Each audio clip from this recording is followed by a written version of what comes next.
white, the garneted gold of Florida State. And their great All-America Heisman Trophy winner, Charlie Ward, the quarterback.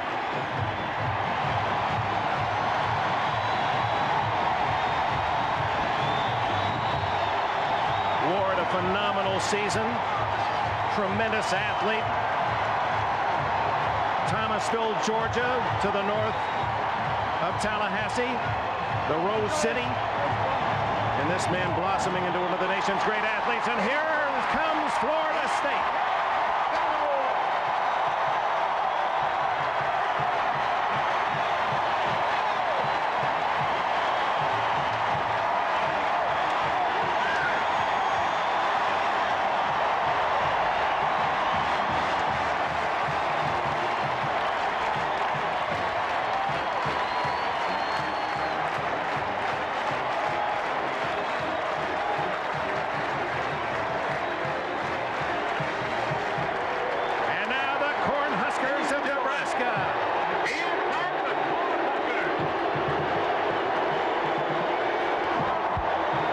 You got that right. Thanks, OJ. We'll be visiting with you often during the course of the night. First piece of news, Florida State won the toss and deferred. Here's this high-powered offense, but Bobby Bowden has said, I want him on defense first. Freshman to kick it off, Bentley, Damon Benning, and Corey Dixon are deep. Beautiful kick by the freshman that sends Dixon into the end zone. He was the Huskers' most valuable player in last year's Orange Bowl, and Nebraska will begin at the 20 with Tommy Frazier, now an experienced sophomore. He started this game as a freshman last year, said he tried to do too much. His supporting cast, Calvin Jones, second to Mike Rozier in all-time rushing for the Huskers. He's only a junior. Schlesinger's the blocker. Dixon and Muhammad, the short, small, speedy wide receivers. Gerald Armstrong, the tight end. For Nebraska on the front line, they're huge, almost 300-pound average. Lundberg, Zadika, Graham, Malin, and Wiegert, 3 of the 5, all Big 8. They'll outsize Florida State. Can they outquick them? Jones, and there's an early hint, loses a yard. Todrick McIntosh, 94, led the charge. He's joined by John Nance, Derek Alexander in the front three, Roberson, Ken Alexander, not related, Reboll, and Brooks. One of the All-Americans at safety is Bush and Coase with Sawyer and Abraham, speedy NFL-type corners. They can cover man. Second 11, Frazier on the toss. Jones got some running room. And he's cartwheeled at the 27-yard line, brought down by safety Bush, who once worked here at the Orange Bowl, University of Miami, as an usher. Dick, this is the value of Tommy Frazier, a sophomore who ran the option in high school. That pitch to Jones, excellent job of getting the ball upfield, but again, you saw Nebraska in a 2nd and 10 situation. If they have fewer than a dozen 2nd and 10 situations tonight, they're in good shape. More than that, they're in real trouble. Out of that option I, 3rd and 4. Frazier rolling. He's a good runner. And he has the first down and 5 yards more to the 35-yard line before he is tackled by Richard Coase. James Roberson with a piece as well. 10 yards for Frazier. This is one of the things that Tommy Frazier and Nebraska wants to do. The pursuit that way. Frazier goes back. There is no question in my mind that that is a designed rollout. He is the 2nd leading rusher on the ball club. Is very confident carrying the football. Wraps the ball up. Good pickup. Nice first down. Frazier with 704 yards rushing this year. He's from Bradenton, Florida, to the northwest. Shouting out a change. What do you say? Audible. How many of these? 30% of the plays he calls at the line of scrimmage, Dick. Keeps it himself. And then slips at the 39. That's twice that a Husker runner has slipped on the grass. It seemed to be in beautiful condition, but there was rain mid-afternoon today. Well, it's interesting that the Nebraska start here is Frazier. Give the ball to Tommy Frazier. Let him run the football. All this is to set up Calvin Jones. The more they can run this option, keep this offense on the field, fewer chances Charlie Ward has. Big 8, they play on the artificial carpet. The only game this season was at UCLA's Rose Bowl on the grass. And this is Jones straight ahead. Junior from Omaha, who grew up listening and watching the Huskers and dreaming that someday he would wear that bright scarlet jersey for Nebraska. One of the things Nebraska likes to do inside is run the track. You see one here, and also a great lead block by the fullback Schlesinger, who is such a big factor in this offense for Nebraska. There are hammers all over the place on this Nebraska offensive line and fullback position. Second time that young Tommy Frazier looks at a 3rd and 4.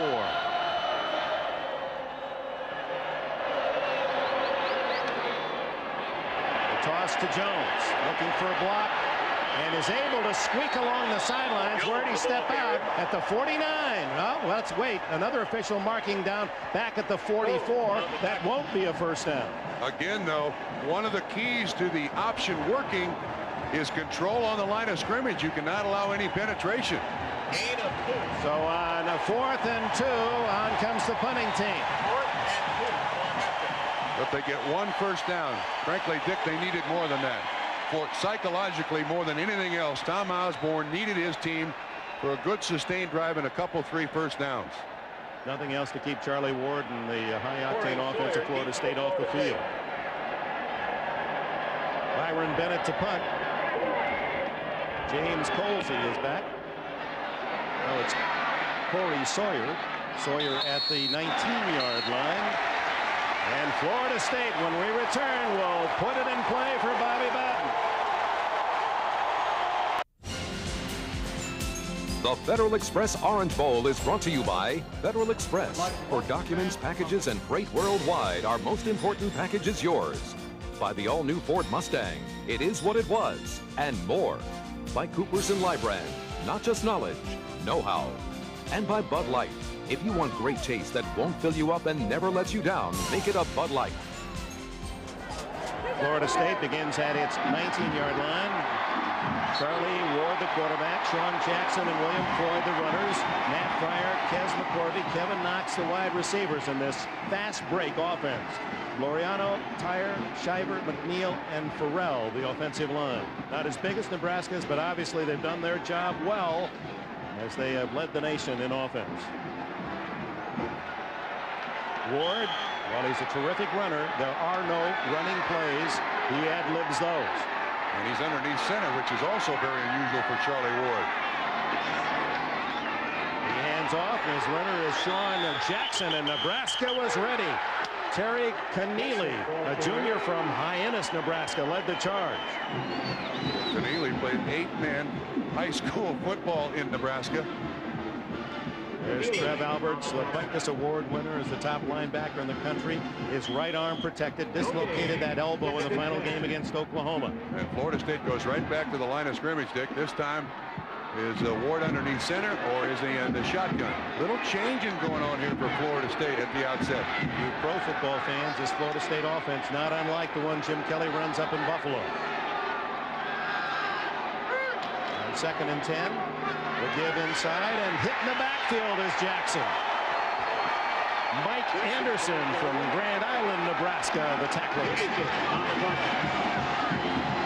Dante Jones, Kevin Raymakers, Terry Keneally up front, although Alberts plays right on the line of scrimmage. Stuart Anderson and Beeler, the linebackers. Miles, the best cover man, and Tyrone Williams, who went to high school with Frazier up north in Bradenton, and Wright and Reese are at safety.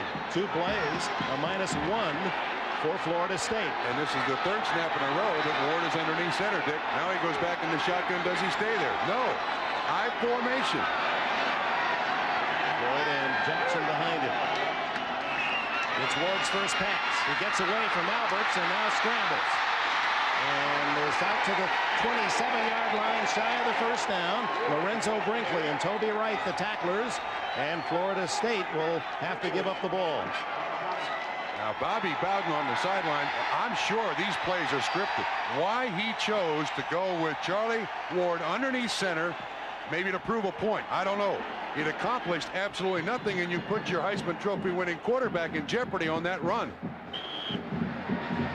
So Sean Liss, freshman from St. Petersburg, average year punting, under 40-yard average. And he hits an end-over-end line drive that is mishandled a bit. And finally, Kareem Moss is smothered in a sea of white jerseys. A 45-yard punt, 5 yards on the return, and we have a timeout.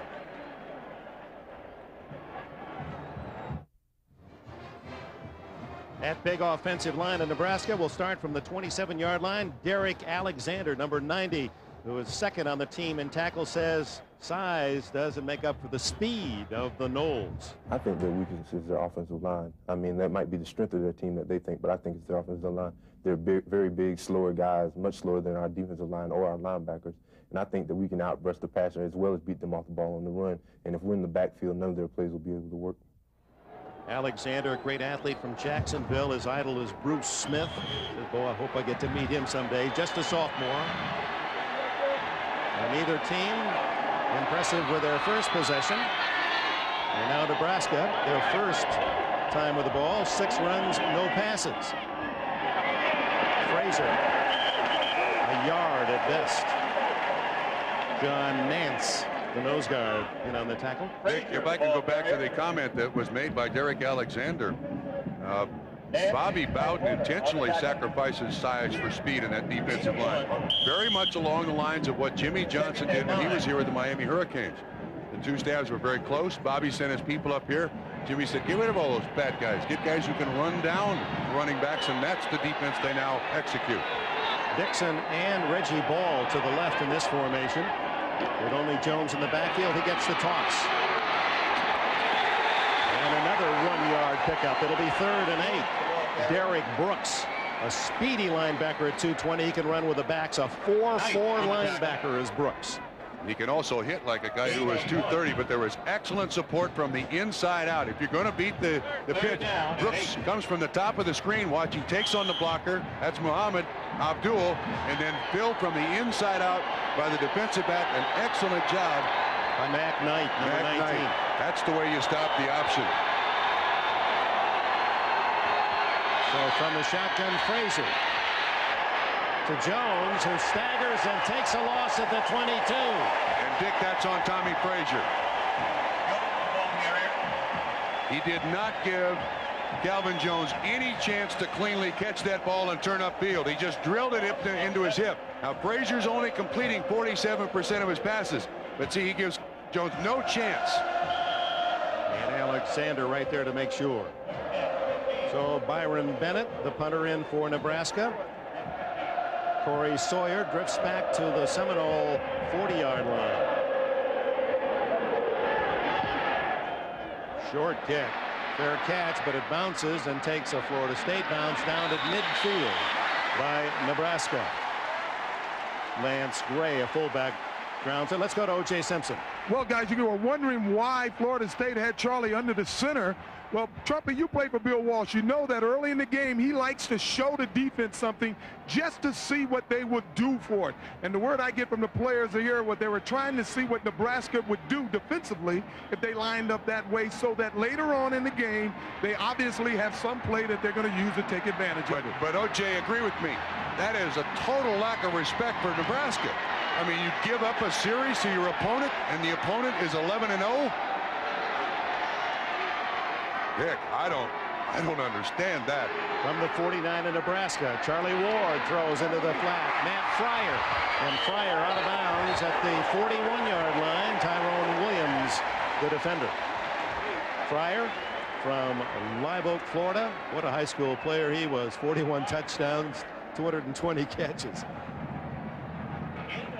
But, Trumpy, I got to tell you, I don't agree with you there. I think this team, he has enough confidence in his offense that he knows that this is going to be a game that may go to full 60 minutes, and I'm sure that he knows he's going to have an opportunity late in the game when it's 3rd and long, and they're setting up something. They saw something that Nebraska did that they plan to take advantage of later on. Okay, Juice, but I want you to, by halftime, come up with the last coach you saw give up a series in a national championship game to see what the opponent's going to do later on. 2nd and 2 for Ward. He fires incomplete.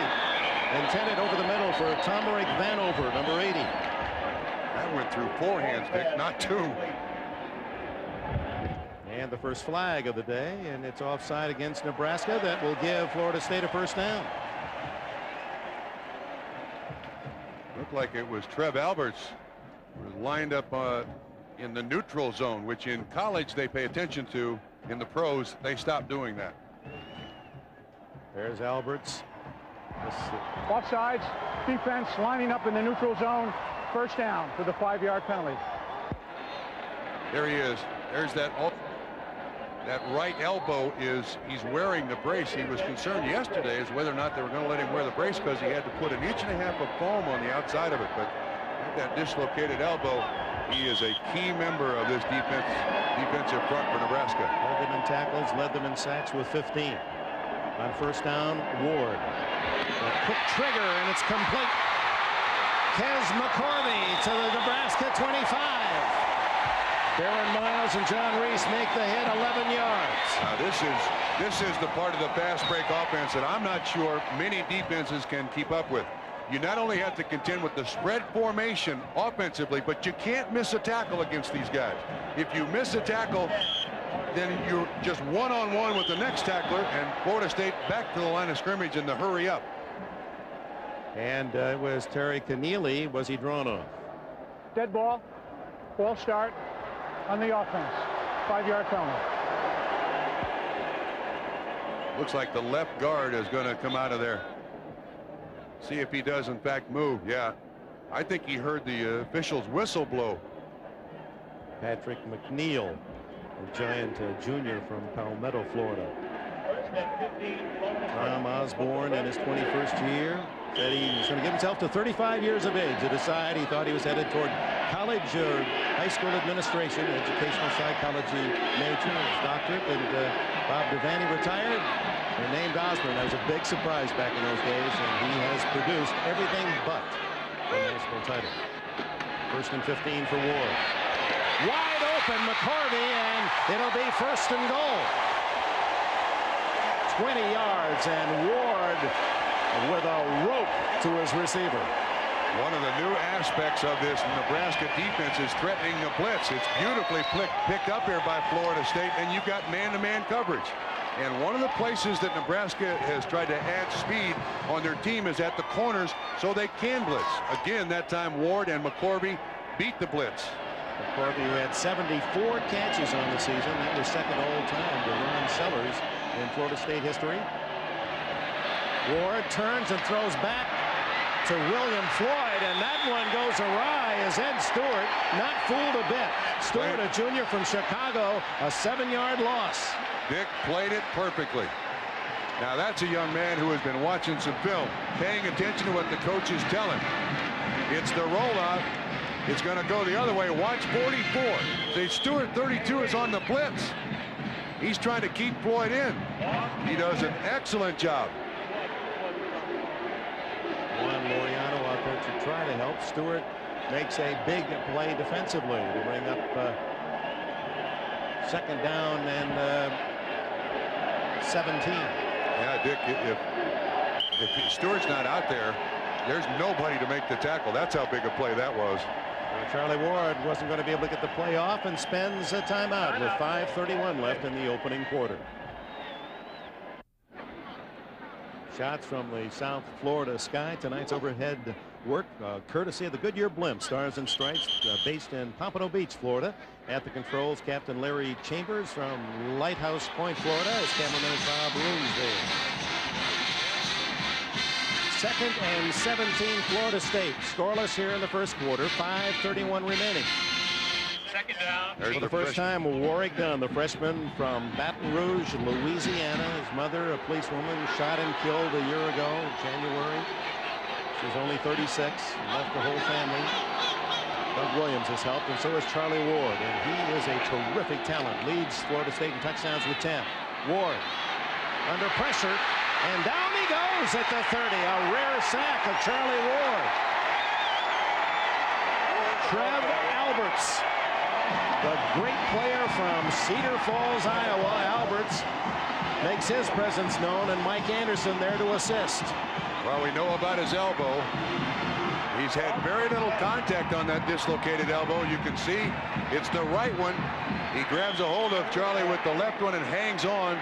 Will assist on the sack Young man who is a GTE academic All-American, going to be a lawyer someday. 10 sacks all year. That's how well Florida State has protected Ward, or he has scrambled away from pressure, but Alberts nails him for a 10-yard loss. So it is 3rd down and long. They have to get to the 1 for a first down, and Ward throws toward the end zone, and no one there, but no flag, no flag. Knox fell down. He slipped. 81 Knox. Yeah, 81 Knox slipped. Knox had run a good pattern, and this is where Charlie Ward was looking. Whoa, I take that back. He didn't slip. There was serious contact there. And Ward said, hey, wait a minute, you can't do that. Now here's Scott Bentley, the freshman, much heralded freshman from Aurora, Colorado. This is a 47-yarder, would match his longest of the year. And he hooks it. Plenty of wind behind him, but he's wide to the left. So Bentley is now only 2 for 8, over 30 yards this season. Dick, this wasn't even close. Of course, this Florida State football team historically has not kicked well in the Orange Bowl. Spot's good. And of course, field goals have tormented Bobby Bowden in Florida State the last 2 years, when possible national championships were lost, not on New Year's Day, but in the middle of the season. Timeout, 4:26 left, still scoreless. Final games of the NFL regular season tomorrow on NBC, a doubleheader in the final game of this bowl season as far as teams battling for number 1. Brad Scott, the offensive coordinator of the Seminoles. Yeah, he's talking to Charlie Ward there. Now Frazier gets his turn. Best starting position for Nebraska, their 3rd position at the 30 after the missed field goal. And Frazier, his second pass, incomplete. Tremaine Bell was the closest red jersey. Ken Alexander and Derek Brooks there for Florida State. Dick, my initial observation here, Nebraska trying to be a little fancy. You know, not really running right at this defense. This is a rollout by Frazier. Yes, he's an option quarterback, but with a completion percentage around 47%, things have to go very well for Frazier to throw the ball and throw the ball accurately. Why have him roll out? The one completed pass was for -7 yards, remember, to Calvin Jones, who takes the handoff, has some blocking. And Jones barrels to the 39-yard line. Alexander and Bush make the stop. Ken Alexander, 36, academic star as well, and has won a National Football Foundation scholarship of $18,000, and if not into pro football, will go on to law school. I also went to New York for Football Foundation dinner and room with Trev Alberts. And when you ask him about what'd you think of Trev Alberts, his comment was, he's all country. Alberts, who didn't have a TV set in his home until he was a senior. 3rd down and a long one. And Frazier will take it himself for a first down to the 44. Alexander trips him up with an assist by Richard Coase and Derek Brooks. one of the things that Nebraska believes they can do is when this defense over pursues, you can cut back, and this is exactly what Tommy Frazier does. The first read, it's covered. Now watch him cut back, and he picks up the first down. This defense is designed to pursue all over the field, and they are susceptible to the cutbacks and reverses. 40 yards now for Nebraska, number 3 in the nation in rushing this season. Play action again by Frazier. Lots of time, flag down, and he throws incomplete to Gerald Armstrong, the tight end, who led the team in touchdowns this year with 5. Dick, again, as we wait to call, the Nebraska coaches told us the one thing they had to be in this game tonight was unpredictable. Well, with 3:05 to go in the first quarter, they have filled the bill offensively. The legal formation. Nebraska only had 6 men on the line of scrimmage.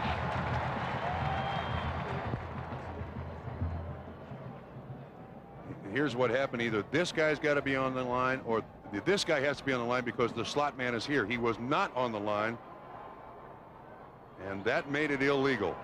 And Tom Osborne, Dr. Tom, hates things like that.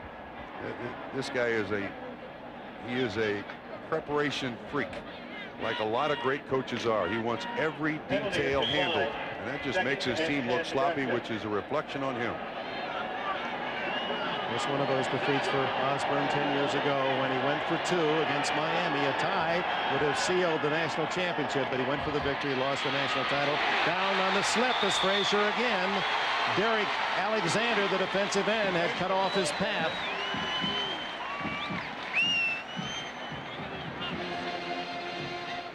Here's Alexander right here. Fights off the block, goes to the outside. They had it covered all the way. Knight is on the outside for the pitchman. Alexander on the quarterback.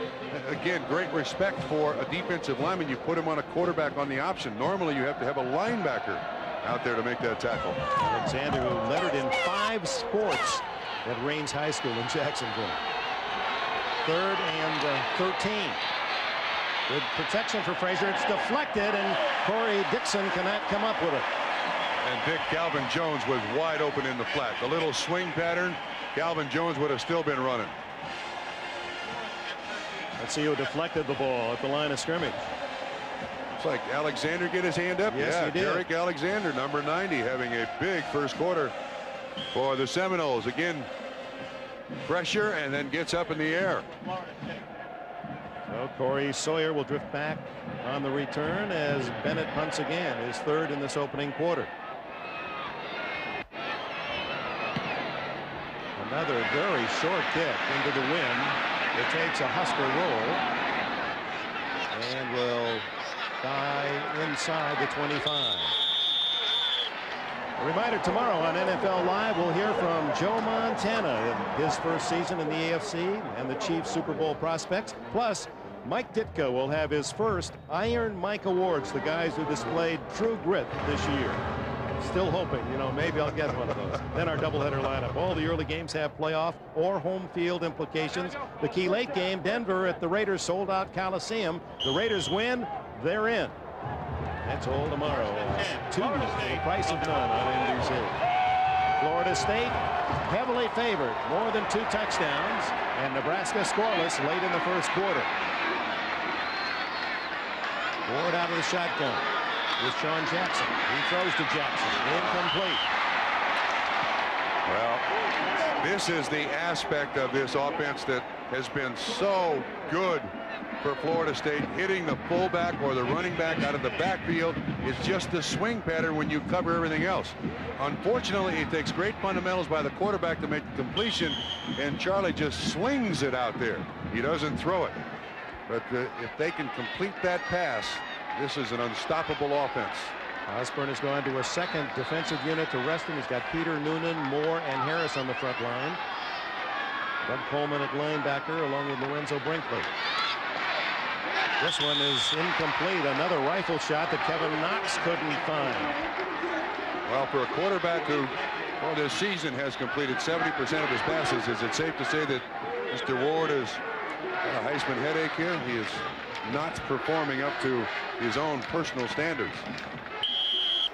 3rd and 10. Ward is completed 4 of 7, missed on the last 3.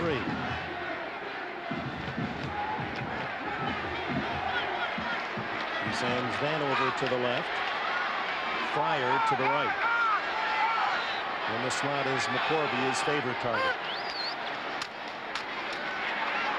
He throws this one long for Vanover, too long and too wide, out of bounds. The Wind taking that one. Good coverage by Tyrone Williams. And Florida State 3 and out.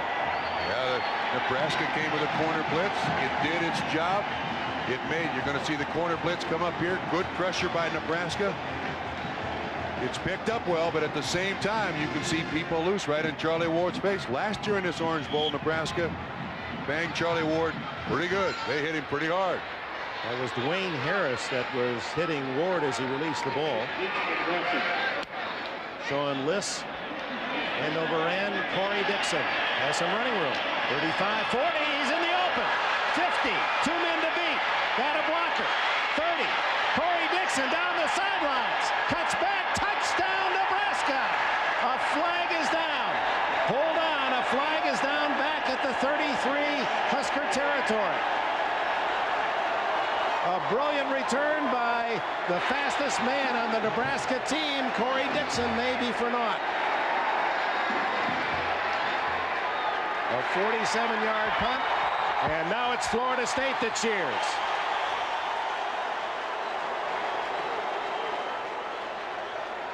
Boy, that reminds us just a few years ago. Notre Dame, Colorado down to the final minute.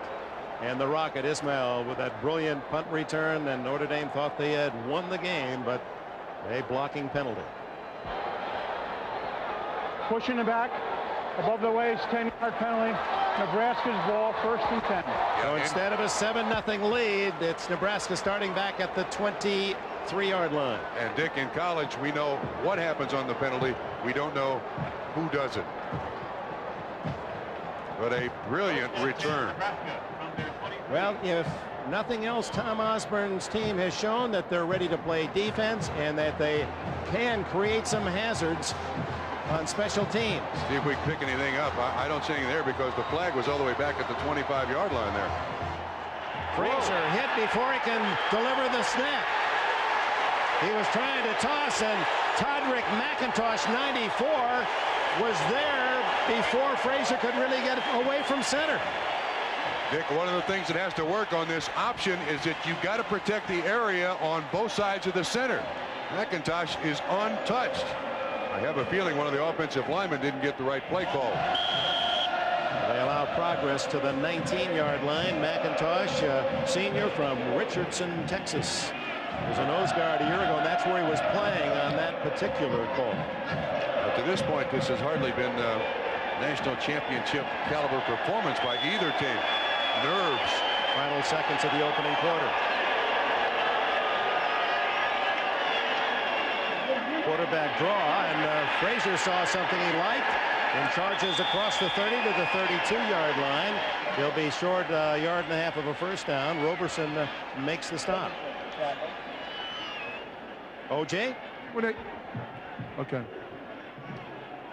After the punt return on the Florida sideline, Sean Jackson started running back. He pulled the offense together and started saying, guys, this is for the national championship. He was sort of out of control, yelling at him, and as Bobby Bowden walked by, he yelled at Coach Bowden, saying, Coach, I want the ball.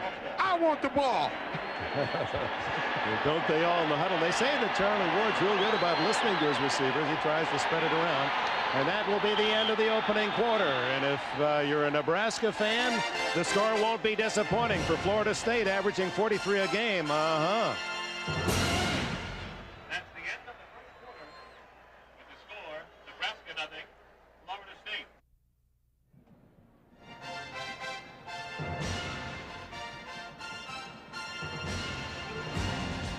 Welcome back to the Federal Express Orange Bowl. A 71-yard punt return for a touchdown nullified. Let's see if we can pick up the penalty, Bob. It's either here or as it comes down here, a man is hit. But I can't really tell if it's from behind. I don't think there's a penalty there.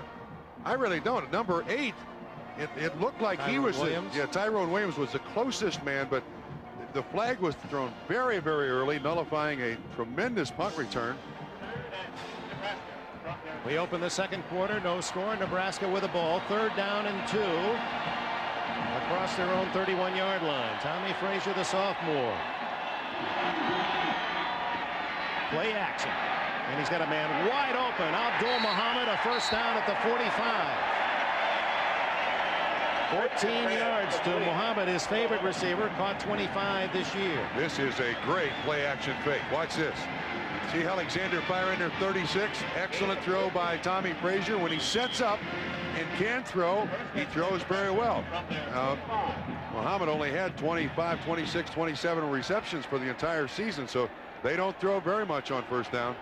Recruit from Southern California, Compton. Call him the Little Rocket from Los Angeles. First down, the toss to Jones. Throw. Yes, he is throwing long for Muhammad, and it's broken up on a big hit by Richard Coase, number 16. Dick, we saw that in practice, didn't we?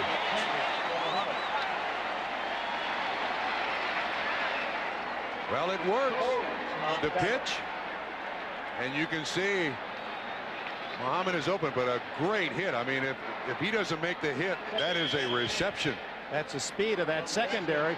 Just a half step slower, then Muhammad has a chance to pull it in. No question. But Coase, the senior from Miami, rattles it free. And he went through Abdul Muhammad to make that tackle. 2nd and 10 from the Husker 45. Their deepest penetration of this first half, and Frazier is going to spend a timeout. So with just seconds gone in the second period, Nebraska with the ball. The national title on the line. It scores.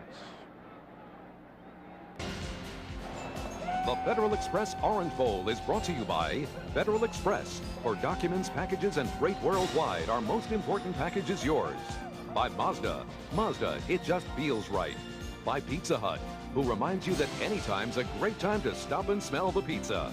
And by Northwest Airlines. Some people just know how to fly.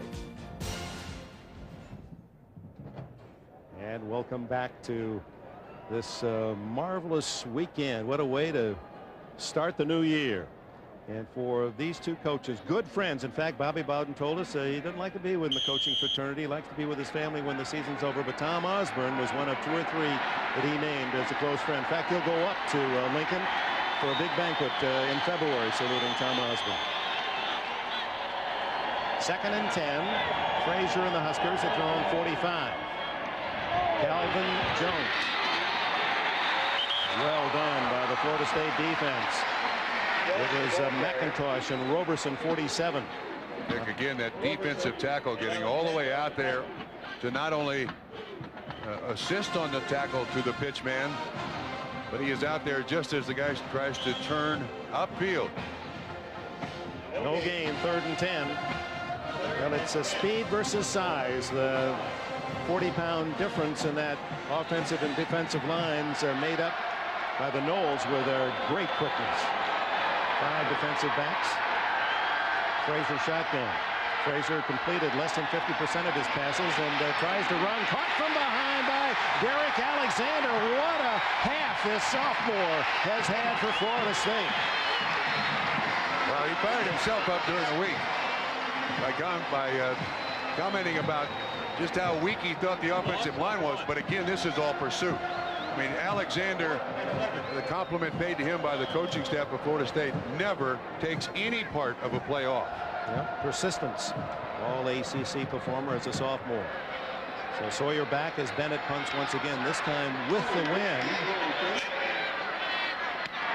And it makes a difference. A huge spiral that Sawyer's going to let bounce. And Nebraska did not cover behind the punt returner, so Florida State will get the 20 yards on the touchback. 56-yard punt, 36 net. Tonight, following your late local news, Danny DeVito hosts Saturday Night Live. Musical guest Bon Jovi in one of the best shows of the past year. Hope you'll stay with us here on NBC. And I guess Mike Ditka also has a role tonight. Wearing his ties or his sweaters that he's made? Peripatetic Mike Ditka. Or is it ubiquitous? One of those. It's both, I think. Well, here come the Noles from their 20. Again, the I formation and Charlie Ward underneath center. There's Knox to the right, Fryer to the left. They've not given it to Floyd, the fullback, yet. They go to Sean Jackson, and a yard is all they can muster. Trev Alberts knifing through. Toby Wright up from the safety. Now Alberts is a defensive end in this defense. Here he is up playing inside linebacker. And look, if you don't block him, I guarantee you he'll make the tackle. There is no question. I have no idea what Florida State's doing here, but Nebraska is winning this part of the game. My feeling is that Florida State's getting a little too fancy here, going away from what they normally do to get the ball down the field. Fryer right, Knox left. Good protection. Ward up on top. And what a catch by Knox at the Nebraska 49. And then they do that. 30 yards. The senior from Niceville, Florida, who caught 42 this year, led the team in touchdown receptions with 7. There's no way this ball should be completed, and Charlie Ward puts it the only spot that Knox can catch it. Tyrone Williams on the coverage. Good coverage, throwing into the wind. Perfect. Yeah. There are so many weapons and so many things this Florida State offense does They don't care if it's 3rd and 15, 20, 25, 30. We got the horses to get it done. Ronnie Johnson, the tight end, 85. And on the right side, Ward to the sidelines, and Vanover couldn't quite keep in bounds, but still gets almost the first down at the 41 of the Huskers. The Red Baron, Baron Miles, was in coverage. And this is where the Nebraska defense has tried to get a little faster, but Ward has such a quick release. Miles celebrating his 22nd birthday today, along with Senator Barry Goldwater's 85. He would have loved the defense of those Arizona Wildcats in his home state. The whole family here to cheer for Miles, who is from Roselle, New Jersey. Blitz. That is Sean Jackson, hit by Christian Peter, a sophomore from Locust, New Jersey. 55. It's a first down. I think that's Jackson's first carry of the night. Excuse me, second carry of the night. He was their leading rusher, 6.2 yards per carry. Well, you got to get all these guys their fair shots in this offense. First down, Nebraska nothing, and averaging 5, Florida State. He ran behind Jesus Hernandez, number 77, for that first down, and Hernandez is a great story that we'll share with you. No score, 11:39 left in the opening half. There's Floyd, the fullback, and he rumbles and knocking off helmets down to the 33-yard line. There's Floyd. Some feel he may go to the NFL as a junior. Again, great blocking here. This offensive line, while not as big as Nebraska's, excellent job. You talked about Hernandez. Look at that seal block he did there. Allowed Floyd to get right up there. And again, another helmet rolls off a Nebraska player. Goes number one. Goes number one. Hernandez throwing that block. He's from Miami. Was not recruited by the Hurricanes. A walk-on up at Tallahassee at Florida State. And that's only a small part of his story. You bet. 2nd and 6.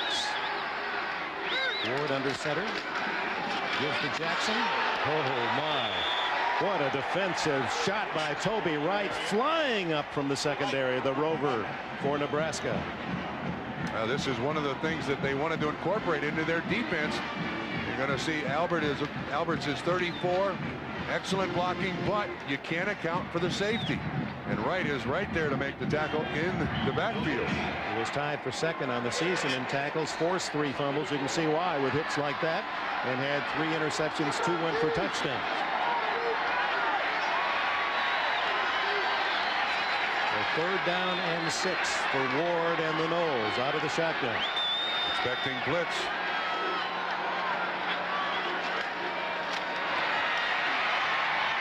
The pump, now the throw. Oh, that'll be interference on John Reese. Kez McCorvey, and Reese had no alternatives. Nothing seems to upset this Florida State football team as poorly as they play. The next down that they have. Well, that reflects their quarterback. Sure, absolutely. He's so unflappable. I mean, Nebraska's got him dead to rights. He's got people hanging all over him. And then that's an obvious call. No question about that whatsoever.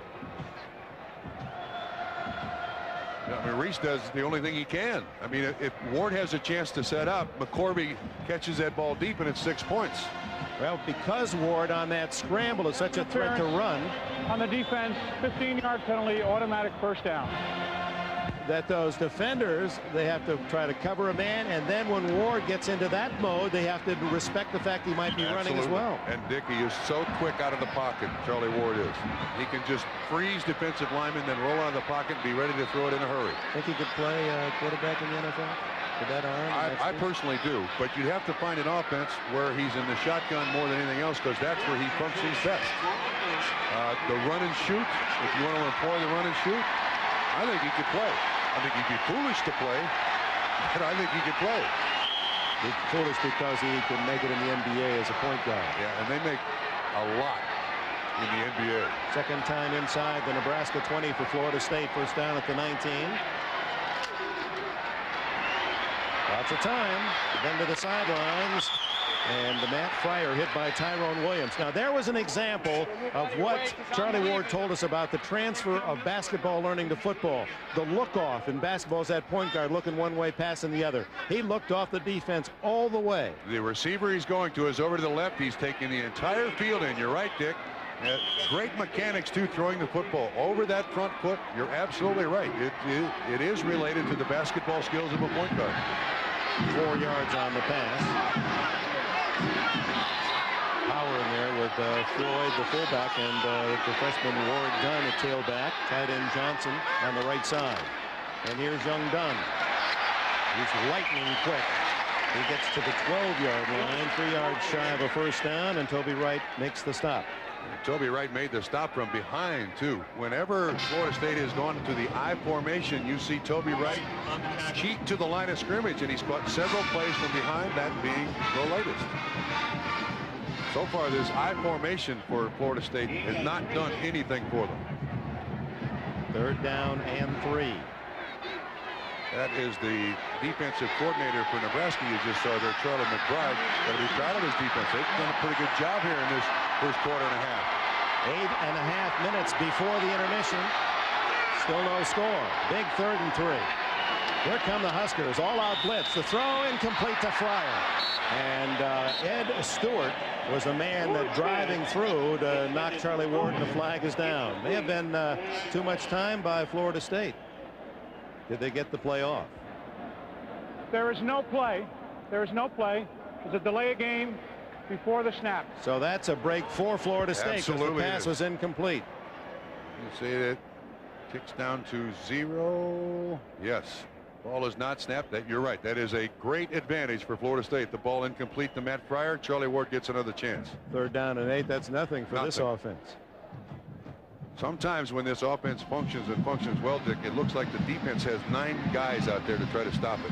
It's remarkable. Tonight has not been one of those nights, though. This Nebraska defense counted itself well. Bob Trump, you talked about the changes made by Dr. Tom Osborne. One of those since a year ago was speed on defense. Yes. We've really seen that. Absolutely. They're really flying at Ward. They're catching runners from behind. That's not something that the Nebraska defense could do in previous seasons. 3 wide receivers. And showing blitz. Nebraska again. And Ward, they pick up the blitz, and Ward to the end zone, no one there. It was McCorvey being checked on the far side by Toby Wright. So just as Derek Alexander's been big on defense for Florida State, Toby Wright has answered for Nebraska. I think it's Ben Roots who has the coverage here on Kes McCorvey. I know it comes from the inside. Kes McCorvey is in the slot. Here's McCorvey right here. They run the out and up, and it's Toby Wright who has had an awful good half for Nebraska's defense. You see, 8 Williams was the guy that took the inside route. All right, here's Bentley. He is missed from 47 yards to the left. Danny Cannell, the backup quarterback, to hold. It's a 34-yard attempt into the wind, and it is good.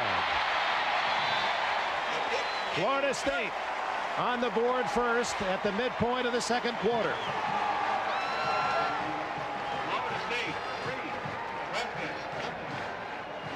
The battle for number 1. Florida State 3, Nebraska nothing. So much tradition and history. The 3rd time that number 1 has played number 2 in the 60 Orange Bowls, and this 1994 Federal Express Orange Bowl version featuring a surprisingly low scoring game, 3-0, a touchdown return on a punt by Nebraska called back by penalty. Florida State has just scored on a 34-yard field goal. Damon Benning, and the man who returned that kick for a touchdown, Corey Dixon, number 2, are back, as Bentley will be kicking into a breeze. Seems to have died since the start of the game. Return to move. Dixon at the 9. Has an avenue. And out across the 35-yard line before he can be stopped by Ken Alexander and Matt Fryer. Tackled by Alexander. Injured was Abdul Muhammad.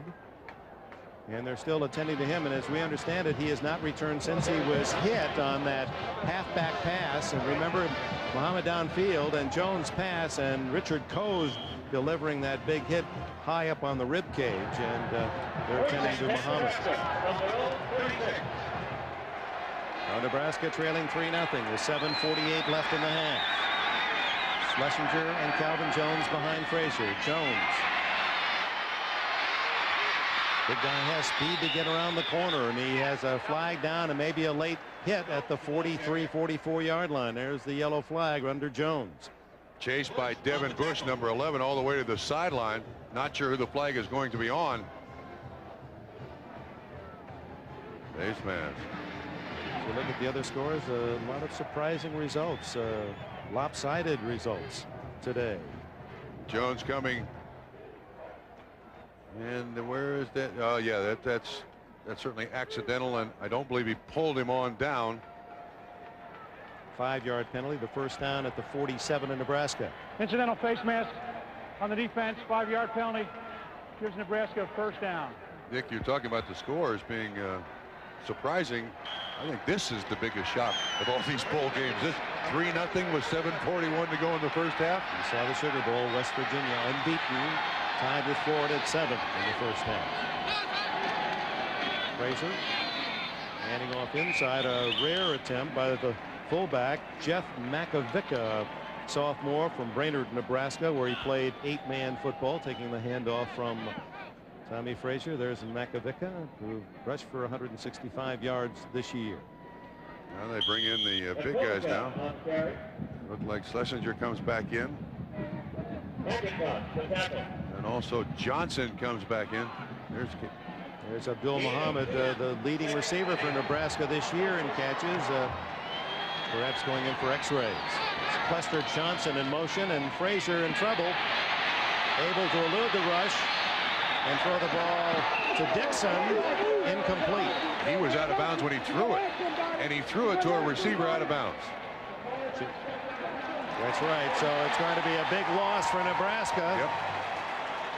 That's John Nance. That's right. He had the right foot out of bounds when he threw the ball. A 9-yard loss as Nance, the 262-pound nose guard, out there forcing Frazier to the sideline. Yeah, Dick, we've had a recurring theme here tonight for Florida State's defense. McIntosh has been out there. Nance has been out there on the sideline chasing not only Tommy Frazier but also the running back. There's that speed of the Florida State front four all over the field. Third down, 17. Ball to the left, Johnson in the slot.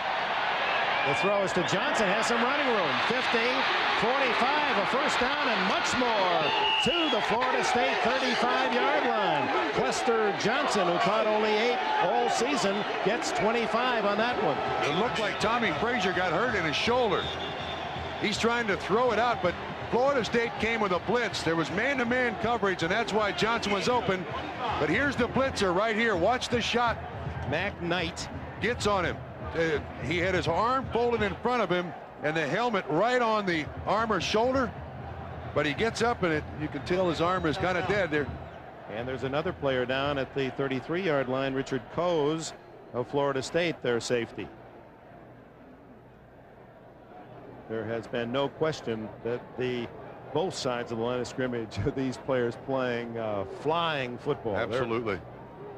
These guys at this age, these guys are nuclear powered, Dick. They can deliver hits and also absorb hits. Again, a big play by Tommy Frazier. He sees the blitz come and takes the hit. And this is an excellent run. Johnson, not a huge receiver for Nebraska, but running back skills shows well there. And he was a state 300-meter hurdles champion and 110 hurdles champ. Coase is okay. Looked like Frazier's okay too, Dick. He went back to the huddle, kind of. You can see what happens. Whoa, that's a chin shot. Blindsided by Trumaine Bell, the backup tight end. Oh, and then Trumaine Bell rubs it in too. Oh, that makes it hurt more. I've been down there like that. That really makes it hurt more.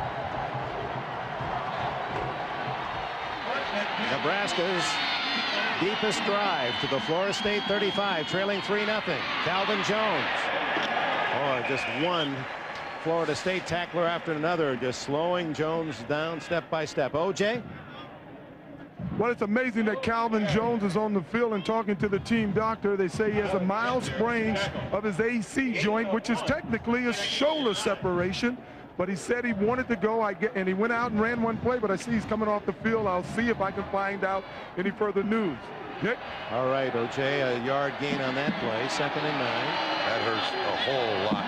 Damon Benning, a sophomore from Omaha, who played for Jones when he was injured earlier in this year. Frazier guns it into a crowd. It goes on the deflection to Reggie Ball. Touchdown, Nebraska.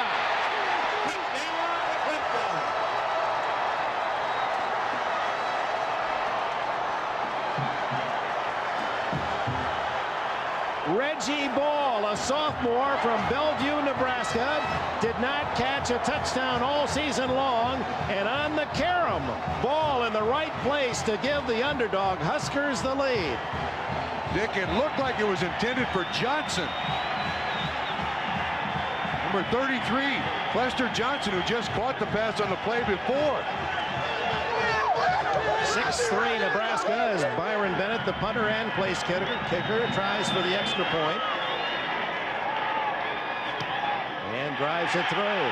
64 yards in 6th place for the Huskers. It took them less than 2 minutes. 34 yards on the touchdown to a man who didn't catch a pass in any of the last 5 games of the year. Well, here's the intended receiver, runs this route.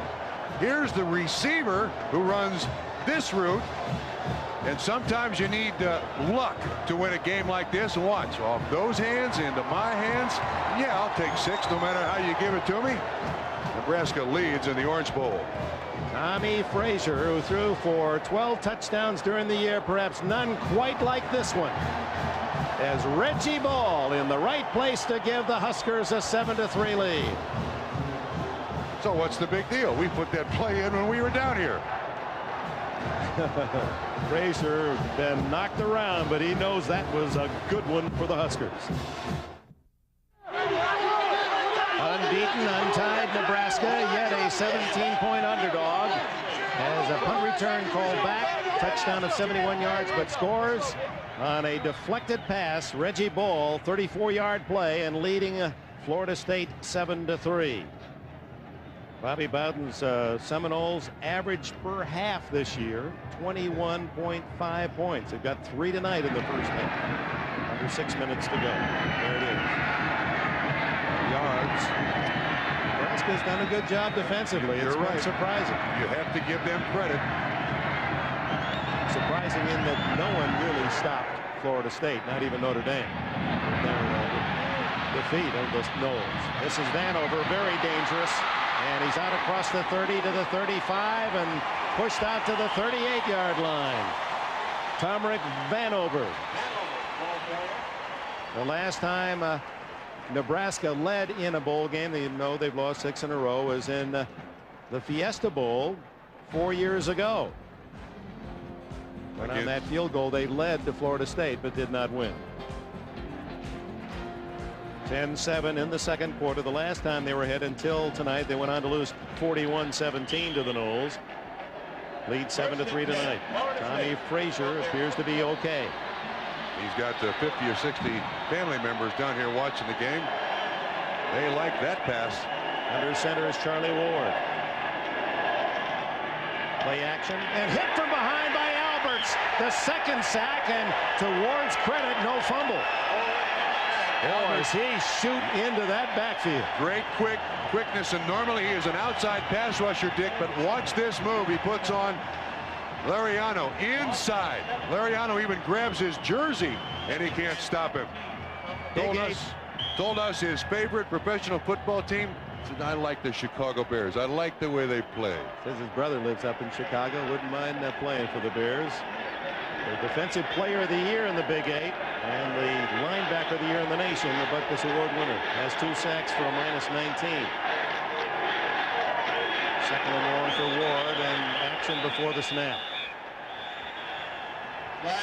Appeared to be Marvin Farrell pulling back before the snap. Dead ball foul. Ball start on the offense. Well, all of the blitzing and bringing secondary and linebackers, and the line a little confused. Yeah, I don't blame Farrell for breaking out of his stance here. You want to try to get a head start on Trev Alberts. He's gotten that ability, acquired that ability to get around the corner on those offensive tackles. And he talked to us. He said, look, I'm not big, but pass rushing is angles. And our defensive coaches teach us angles, and I can get to any quarterback. I don't care how big the offensive tackle is. He's 6'4", says he weighs 235 now. Was an all-state basketball player as well in Iowa. Draw play to Sean Jackson, and look at that flying of Lorenzo Brinkley. He's a 195-pound safety man playing in a linebacker position. Well, Dick, after last year's Orange Bowl, Tom Osborne realized that his defense didn't have the speed to compete at this level. Called Bobby Bowden. Bobby Bowden sent 2 defensive assistants to Lincoln, Nebraska. Said, gentlemen, how do we change our defense so that it can function at your level? Not knowing that this would be the outcome he'd be playing. They had no idea they'd be playing in this game. Now, obviously, those assistant coaches taught this defense well, and the coaches from Nebraska taught the players well, because Nebraska executing this defense beautifully. 3rd down and 26 for Ward. Looking for a big gainer. And he is behind his receiver. What a great job of eluding. It looked as if they were going to sack him, and he has eyes in back of his head. Kevin Knox was along the sidelines, but Florida State trailing, gives up the ball now as the punting team comes on. And Dick, to put this in perspective now, Florida State through the season averaged 548 yards a game and 43 points. This team scored 63 offensive touchdowns. To this point, a field goal. 71 total yards this far in this game. Not a very good kick by Sean Liss. Dixon lets it bounce, and it bounces back toward Florida State's goal and down near the 45-yard line. So Nebraska has the lead 7-3, and the ball at the Florida State 45. Welcome back to South Florida from high above the Orange Bowl. The overhead shots are from the Goodyear Blimp Stars and Stripes. 192-foot blimp based in Pompano Beach, Florida. Florida side looking down into this jewel of a stadium. Charlie Frazier and Nebraska after the short punt, starting at the Florida State 45. And Florida State showing blitz. Calvin Jones behind Frazier. He keeps it himself for about 3. Todd Rebold, middle linebacker. Richard Coe's in on the stop. Quarterbacks tonight. Frazier throwing half as much, but getting long results. In part, half of that, more than that, 34 yards on the deflected pass for a touchdown. Yeah, Dick, those numbers for Tommy Frazier more like a lot of games that he played. The numbers for Charlie Ward, nothing like most of the games he's played. 2nd and 7. 200-pound sophomore Frazier. Reverse to Dixon. Well read by Florida State. Dixon did a good job of getting around the corner, but he got there because there was a hold on Gerald Armstrong, the tight end. Roberson on the tackle. There's a flag down. Well, one thing for sure, Nebraska has stayed unpredictable offensively in their first half. Dixon fighting just to get back to the line of scrimmage. And Florida State stayed at home and played it very well. Draw the penalty. Nebraska has won a lot of little battles here in this first half. Great field position. They've gotten the only bad break. Holding. Offense. 10-yard penalty. Still 2nd down. Richard Sawwell is the referee tonight. Yeah, the only bad break they've had is the penalty on the punt return by Dixon. But the field position normally for a team that runs this well is exactly what they're looking for to be successful. So John Safi, the referee, with Carl Crawley, Donald Gilman, the trainer George Cullen, Roger Paramore, and James Anderson, the crew. And a 2nd and long for Frazier. Think somebody would be open, wouldn't you? And Frazier can't find him. Red shirts flying like ants, red ants all over that green carpet. When you say ants, they call the Nebraska receivers the itty-bitty committee. None of them are very big, especially the guys on the outside. Frazier that time trying to get it out to Cluster Johnson. 3rd and again, Abdul Muhammad, the leading receiver on the season for Nebraska, has been taken to the locker room with an injury. Richie Ball, the touchdown maker, to the sidelines. 3rd and 17.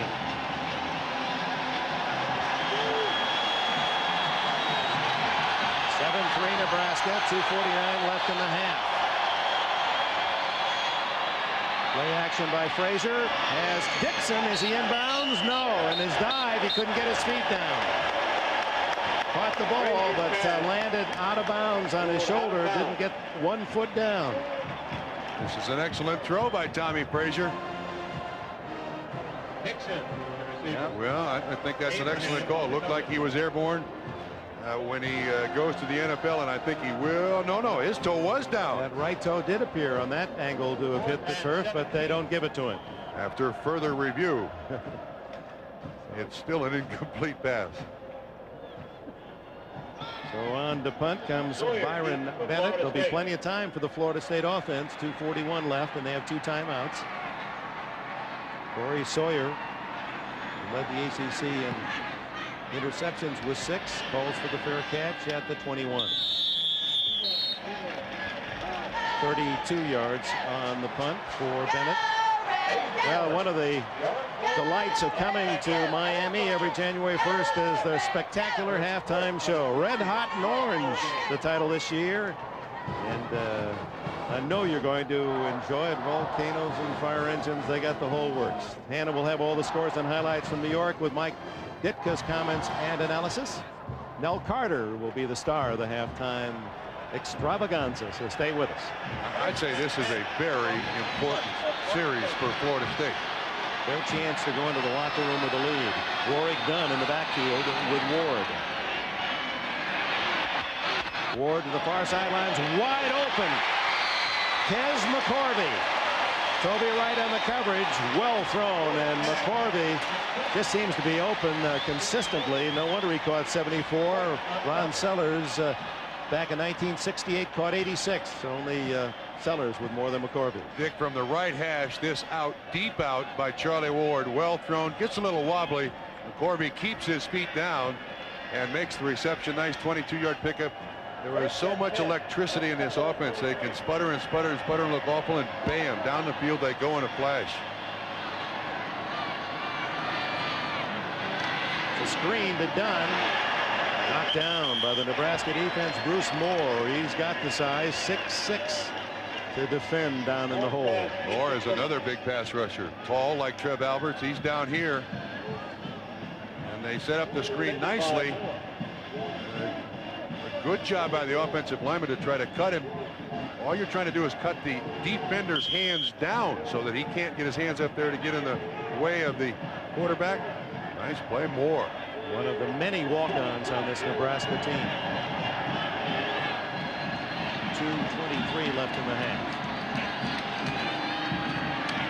Ward gets away. 50. 40. Out of bounds at the 35.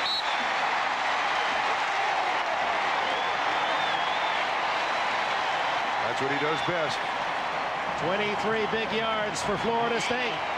He is originally flushed by Alberts. Watch from the right. 34. He stares him right in the eye. Fakes outside. Comes inside. Those basketball instincts that Pete Newell was talking about. And then Charlie Ward with excellent speed. He's a baseball player, center fielder, shortstop, point guard. Runs right by his head coach, Bobby Bowden. And look, just like that. They just stumble around here for a while, and then, bam, 2 big plays. In case you doubted, not just a passer, this is an athlete who likes the Roger Staubach, Steve Young. Same effort. And just by a heel, Terry Keneally able to get Ward to the turf after a gain of about 4.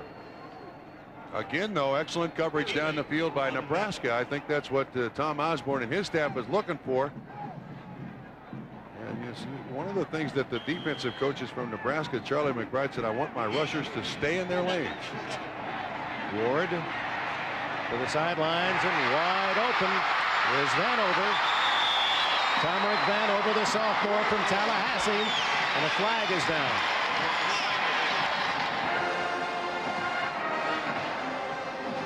And it's going to be for roughing Ward. And that's going to move Florida State inside the 10. 14 on the pass, and then roughing the passer against Nebraska. That's Raymaker, 67. Looked a little iffy. Not really a hard hit, just a little shove. He pulled up, but gave him a little. He didn't have to shove him, I guess. Personal foul. Roughing the passer on a completed pass. Penalty is enforced from the end of the run, half the distance to the goal line. Now, Dick, the one thing I can say in college, like in the pros, they have that step-and-a-half rule. And if you take more than one after the ball's gone, then the penalty is going to be thrown.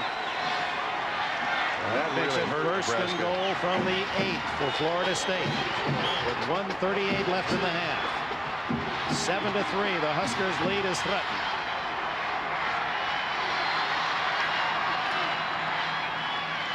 Ward, through the hands of McCorvey. Kez McCorvey open in the end zone, had to turn, make a quick shot at the ball. Brinkley was the man in coverage. And Brinkley slips just a little bit. Number 5 for Nebraska, or excuse me, it's number 6. I've got the wrong guy. That's John Reese. But it's very difficult as a receiver, Dick, if you can't see the ball leave the quarterback's hand to make the reception, and that was about 3/4 of the way there.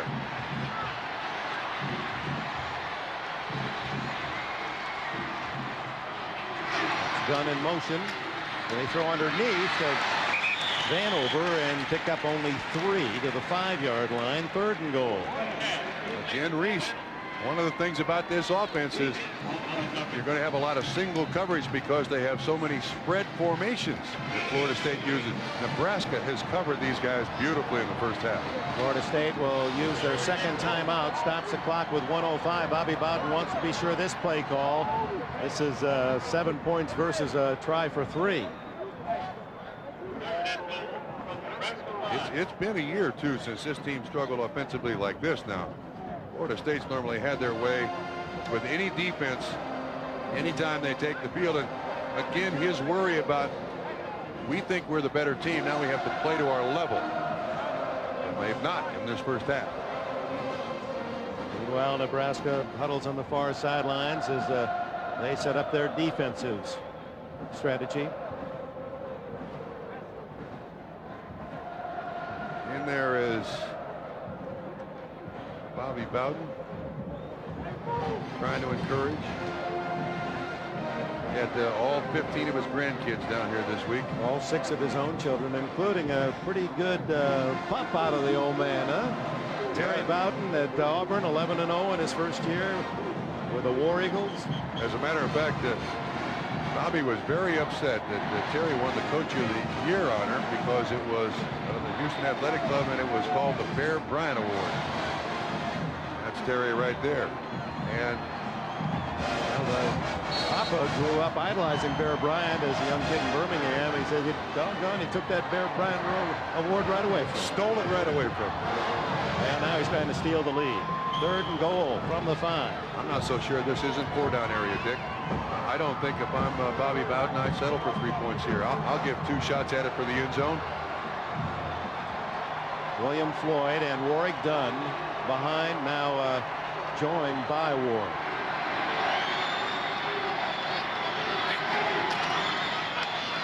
Looking for Dunn on this side. Gets away again. To the sidelines, and that could almost have been grounding, intentionally grounding the ball, but he threw it into a Nebraska player, so no way of knowing if there was any receiver in the area. So incomplete. Good defense by Reese and company. Again, nobody for Charlie Ward to throw it to. That will be recorded as a sack as Scott Bentley comes in for his 3rd field goal attempt tonight. He missed from 47, made from 34. This surprises me. Ball is at the 8-yard line. They ruled that he was down before he threw the ball. So this will be a 24-yard attempt. Cannell, the 2nd-string quarterback, the holder, if it should be a fake, but it's Bentley driving it through to make it a 1-point game. 2 field goals by Florida State in this first half. Officially 25 yards. Nebraska leads 7-6 with 22 seconds remaining. And if you're just joining us, Nebraska had a 71-yard punt return for a touchdown, nullified by a penalty that was difficult for us to find. Dick, Nebraska has played up to the game. Unfortunately, Florida State has played down. This is nowhere close to the way Florida State has played throughout this season. This is the roughing penalty against Charlie Ward as Kevin Raymakers comes in late. Doesn't hit him viciously, but a penalty nevertheless. And Raymakers hears from his coach when he comes to the sideline, Coach McBride. He knows better. But again, you can't take away the aggressiveness of defensive players. It's very tough. You want to try to get a lick on Charlie Ward if you can without it being too much damage, and he really was pretty light on that hit. Moon over Miami. Raymakers, by the way, is from Norfolk, Nebraska, and if that community sounds familiar, that's Johnny Carson's hometown. And Carson, of course, perhaps one of the, if not the most famous graduate of the University of Nebraska, and is given generously to the university. And the Kennedy honors the other night, one of the highlights of his holiday season. A floater hit by Bentley. And taken by Damon Benning, and look at him move. Oh, what a return to the 47 as this young man from Omaha weaves his way nearly midfield. So just seconds remaining, 15 seconds. You know, we make a lot of fun of kickers, but in this particular case, the kicker for Florida State ended up being the last guy in line to make some contact and make the tackle. And in fact, he does help out. I mean, it's not a shoulder tackle. It's nothing you're going to put on tape, but he does get him to the ground. Frazier has time for a couple of plays, some passes, try to stop the clock, maybe a field goal attempt. Drills this one. Is it complete? No. Dixon again has been flirting with a catch along the sidelines. Denied again. He can't buy a break tonight. When he returns the punt, there's a penalty. It's called back. He had another reception, ball out of bounds. This one can't keep his feet down. Again, it looks like a good call. This kid can't buy a break. He's working his buns off, and he's not getting anything for it. 7 seconds for Nebraska before halftime, and we'll have that terrific halftime extravaganza. Our director John Gonzalez ready to call all the shots. John Ferratis, our producer tonight from the Federal Express Orange Bowl. Frazier, last play now of this half. Throws across field where it is intercepted. Clifton Abraham, who had one interception on the year, picks it off, and so ends this first half. The score surprising. Nebraska, the Big Red, the underdogs, unbeaten, lead Florida State 7-6. Florida State 6. Ladies and gentlemen. Let's go to O.J. Simpson. Coach, are you surprised at all by your defense's ability to keep Florida out of the end zone? No, we've got a real good defense. We thought we could play well, and we played awfully hard, and I'm proud of our players. In the second half, you might have to go without two of your stars, Mohammed and Calvin Jones. Will that change your game plan at all? Well, it sure doesn't help us. You want to come back out and play? We could use you, okay? I'm not going out there and play, Dick. That's tough. All right. Tom Osborne, some have said no sense of humor, that he's bland and all, and he said he's delighted everyone down here in Miami with his sense of humor this week. Well, O.J. won't be in uniform, but ready to go in New York is Hannah Storm. That's a lowest point total for Florida State in the half all season long. Second time they've been behind. They were down 21-7 in Notre Dame in a game that they lost. Nebraska holds them to 6.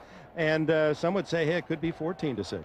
But look, we've got to go with Nebraska here. They have executed perfectly. They have taken Florida State, as Mike said, out of a lot of what they like to do.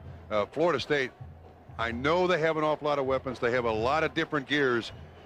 Bobby Bowden's got to get them fired up. That's pretty obvious. Well, it's come down to a 30-minute game. Let's find out what Bowden said to him at halftime. O.J.? Coach, you can't be happy with the way your offense performed in the first half. What went wrong, and what did you say to them at halftime? We just hadn't got any continuity offensively, and it's a case of trying to get in the I formation, getting some running game going, and we can't protect Charlie from the I. I think we're going to have to get in the darn shotgun and just go after it. For some reason, we're getting sacked, out of the eye, and he scrambles better out of the gun. You say you're going to put him in the gun. We seem to see him under center more this half than we have in the past. And we're getting hurt. We thought maybe we could mix the run and the pass from the eye, but they're killing us, and we're going to have to go back to our old stuff. We're going to have to go back to more shotgun, it looks like. Well, good luck in the second half, Coach. Dick, up to you. All right, O.J., and so it'll be that fast break offense. And meanwhile, Nebraska without Calvin Jones and Abdul Muhammad, two of their top offensive stars, Charlie Ward. They're not really happy, and maybe it was more than just the flu this week when he didn't throw at practice that we visited on Thursday. He acted like something's bothering him. Yeah, Dick, there was some mention that his elbow may have been bothering him throughout the week, but he threw the ball well enough in the first half. I don't think that's the problem. It's just great coverage by Nebraska. Now, can they keep it up? Remember, Florida State won the toss and deferred, so Philip Riley and Tomerick Vanover are deep for Florida State, and Vanover's the man that is ultra dangerous.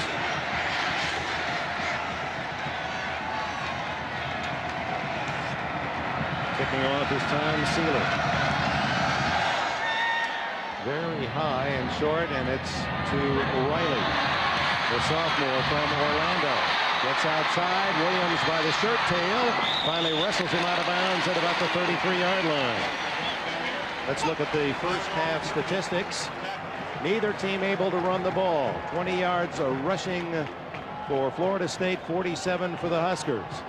And Dick, the most key part of this figure, the rushing yards, their running backs, 8 rushes, 6 yards. The other 14 on Ward scrambles. Of course, you take away the sack losses.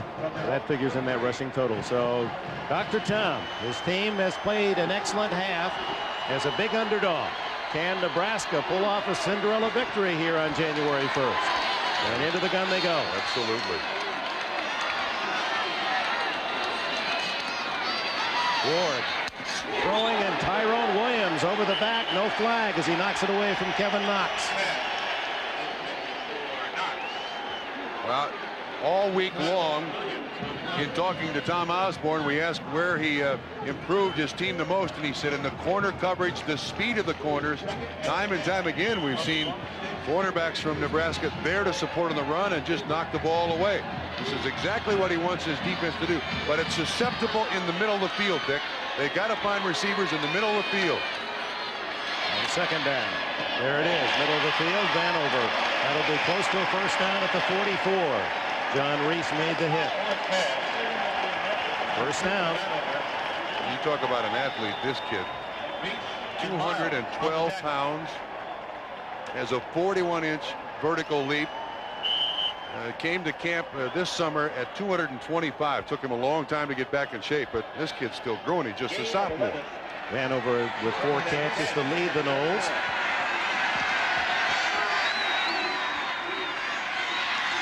Ward through the hands of Knox.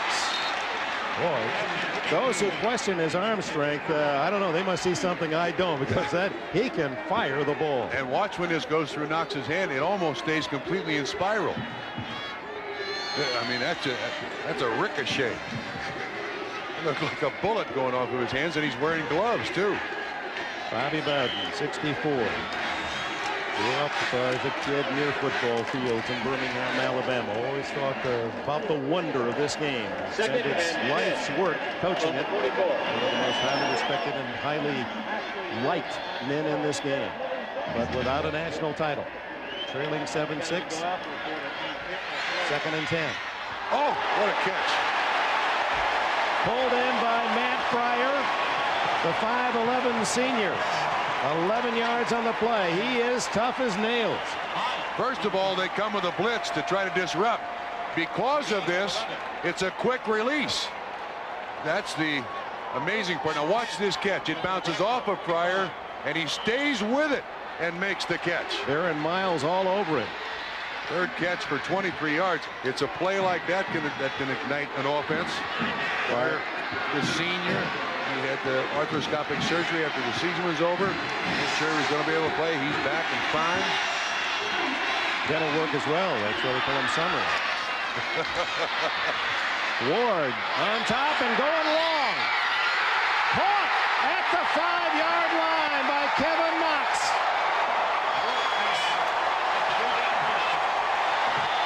The biggest play of the game, 40 yards. This is what they call the streak.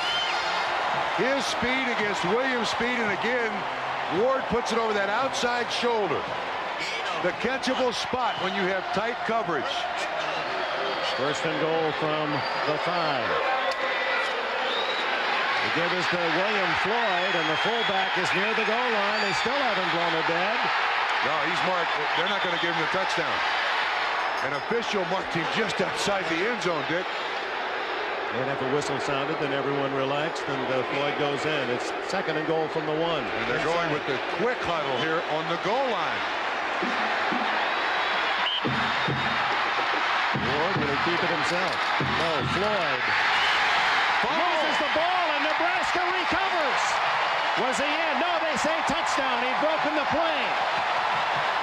Mike Anderson fell on the ball, but Floyd had broken the plane. Touchdown, Florida State.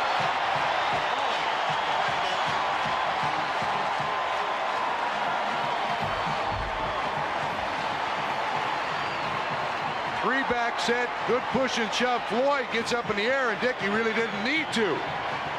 But the ball is loose. The score counts. Good shove up front. Floyd didn't have to go up in the air. Very fortunate.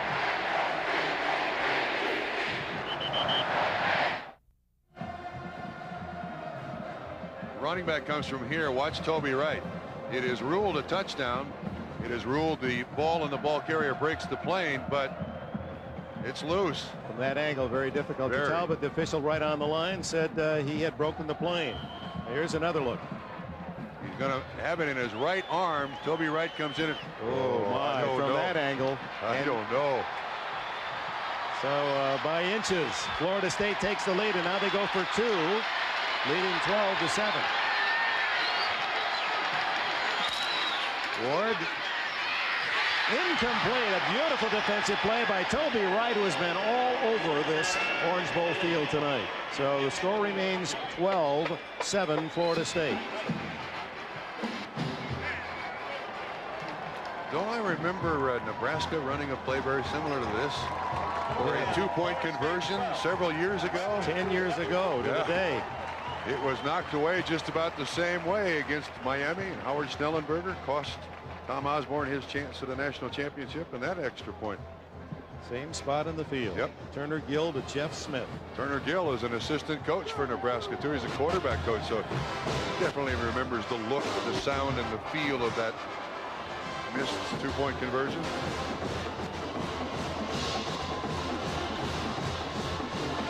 Kenton Calhoun was the star for Miami. Well, 2 touchdowns in this game, and both somewhat unusual. The deflection for Nebraska as it goes through a battery of hands. A pass from Frazier to Reggie Ball. There's Turner Gill. And then a play on the goal line. Fumble, always a tough play. Was he in? Was he out? Well, in the book, he was in. He but was in. Very close. Yes, that's Turner Gill. More number 12 for Nebraska. Dan Mowry from Tallahassee, who's had his time for notoriety at Florida State. He missed one of those field goals wide right that would have given Florida State perhaps a championship earlier. Corey Dixon at the other end for the Big Red. Dick, the next bit of business we have to find out is Calvin Jones. Is he going to be able to play for Nebraska? They have to go to a backup. He's got his shoulder pads on. He had told O.J. Simpson that he was in pain, that shoulder injury, but wanted to play the second half. We'll see. High kick that gets away from Benning. Now Benning in trouble. And is smothered just outside the 10. Samuel Coward.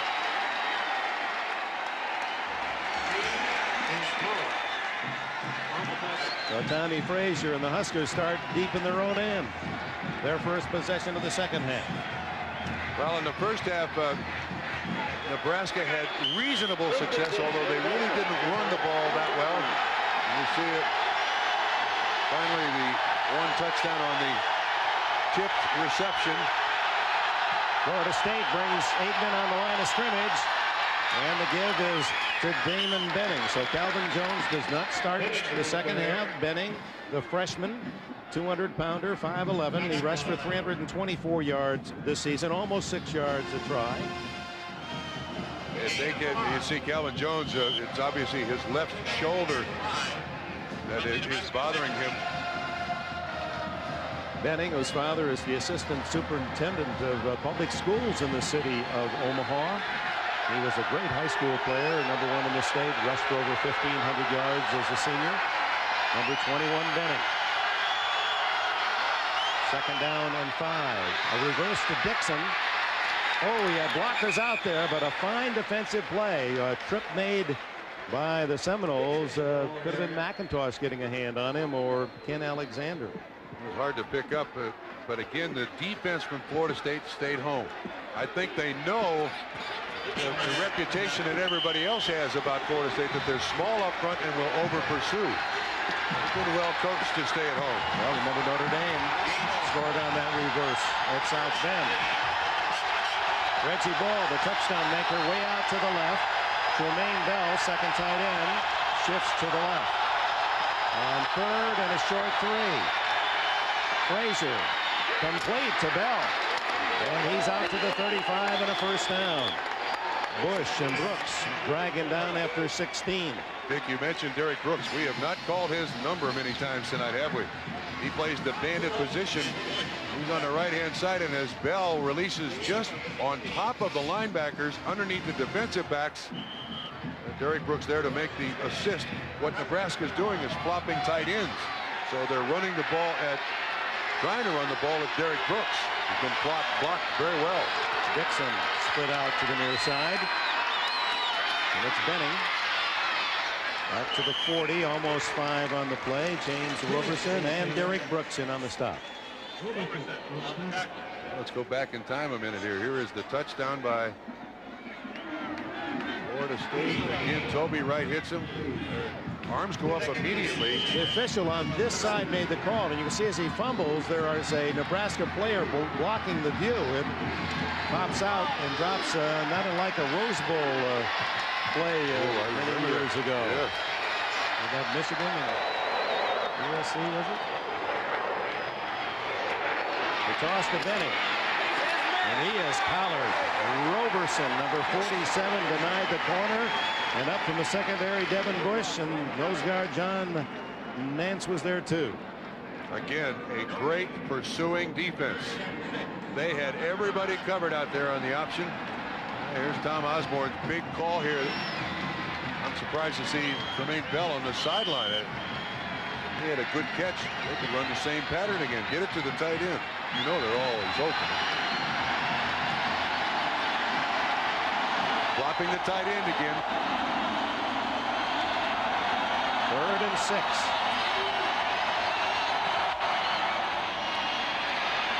Frazier. Incomplete and no penalty. Bush was all over the back of Reggie Ball. I thought you'd see some yellow on that one. Tommy Frazier took a real chance here too, Dick. Sophomore quarterback throwing late down the middle. You're going to see the matchup. Bush is right there. This kind of looks like he's playing basketball with him, you know, denying him the pass. But that's taking a chance. Tommy Frazier wants the flag. He doesn't get it. 4th down. So Bennett to punt. Corey Sawyer back. High wobbly kick. Sawyer with a fair catch at the 26-yard line. 35 yards on the punt with 9:22 left in the 3rd. Florida State leads by 5. Welcome back to the Federal Express Orange Bowl, an all-time record attendance, 81,536 to see the battle for the championship. Florida State leading by 5 with the ball just across their own 26-yard line. They had deferred to get the ball at the start of the second half and took it 67 yards in 7 plays to gain the lead. And now Ward back to work from the shotgun. Deflected and incomplete.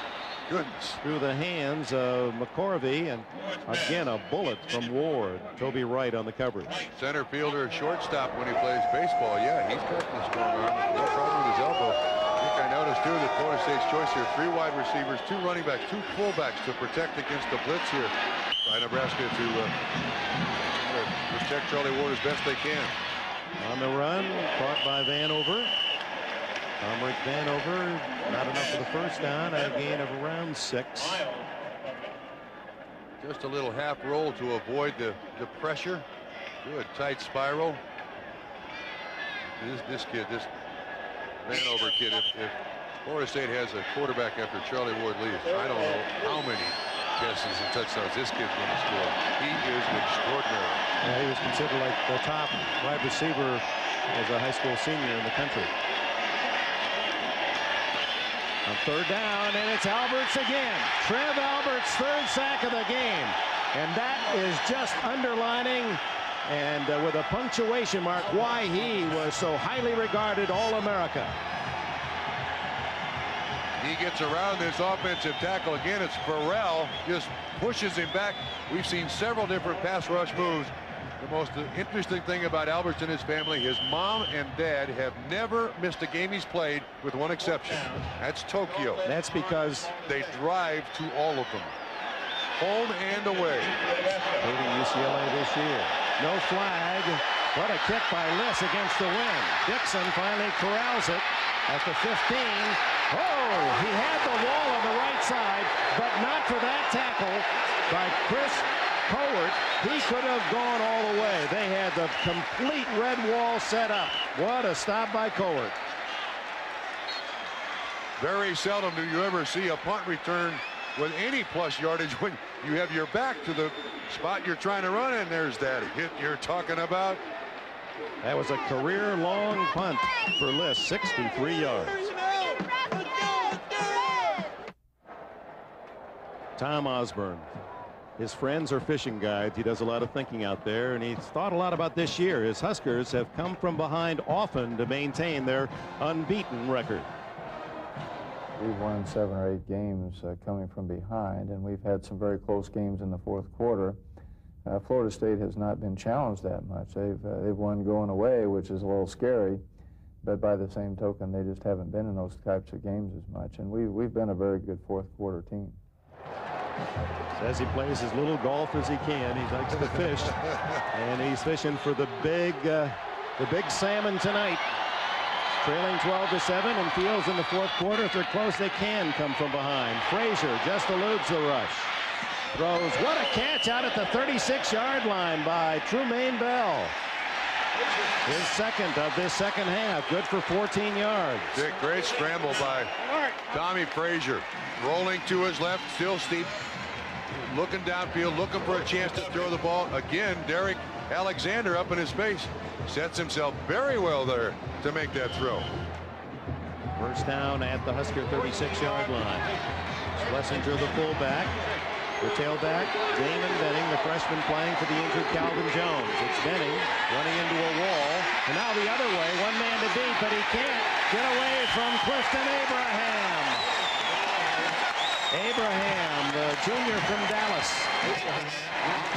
Nick, again, great penetration by the Florida State defense. And it really made Benning, it looked to me like it was Todd Reboll, number 48. See if 48 comes in here. Yeah, he's first one that misses him. Again, that pursuing that one gap Florida State defense where they turn this defense loose, and very difficult for Nebraska to run the ball. They could certainly use Calvin Jones in this situation. A little bigger than Benning.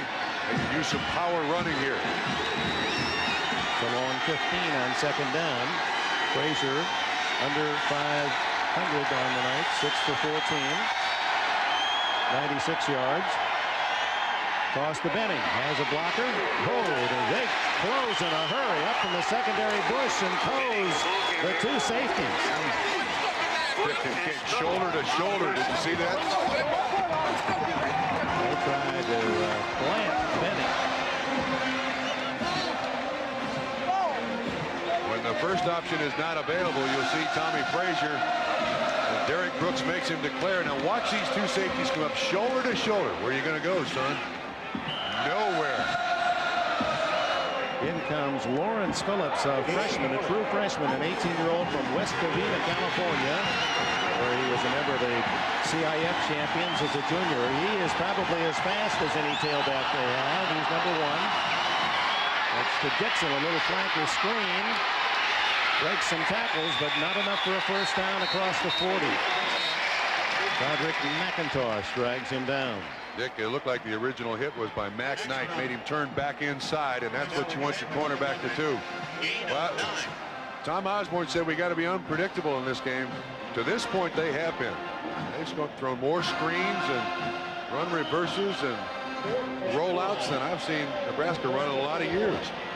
4th down, a long 5, so Bennett punts for the 7th time tonight. Corey Sawyer at the 25. Oh, almost blocked. A beautiful spiral. Fair catch called by the backpedaling Sawyer at about the 12, maybe the 11-yard line. They'll spot it. 47-yard punt by Bennett, and a timeout with 5:27 left in the 3rd.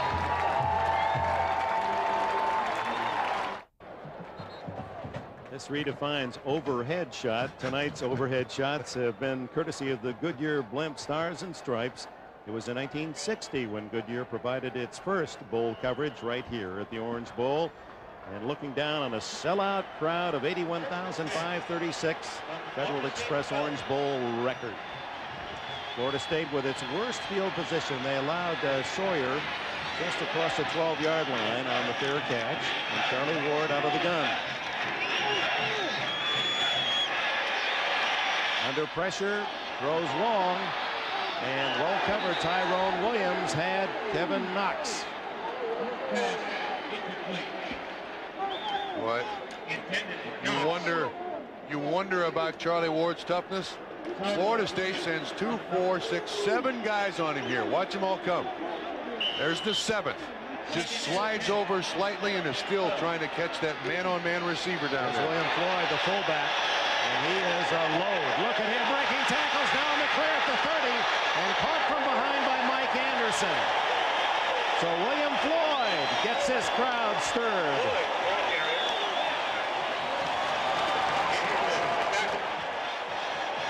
$245-pound junior. What did he tell us?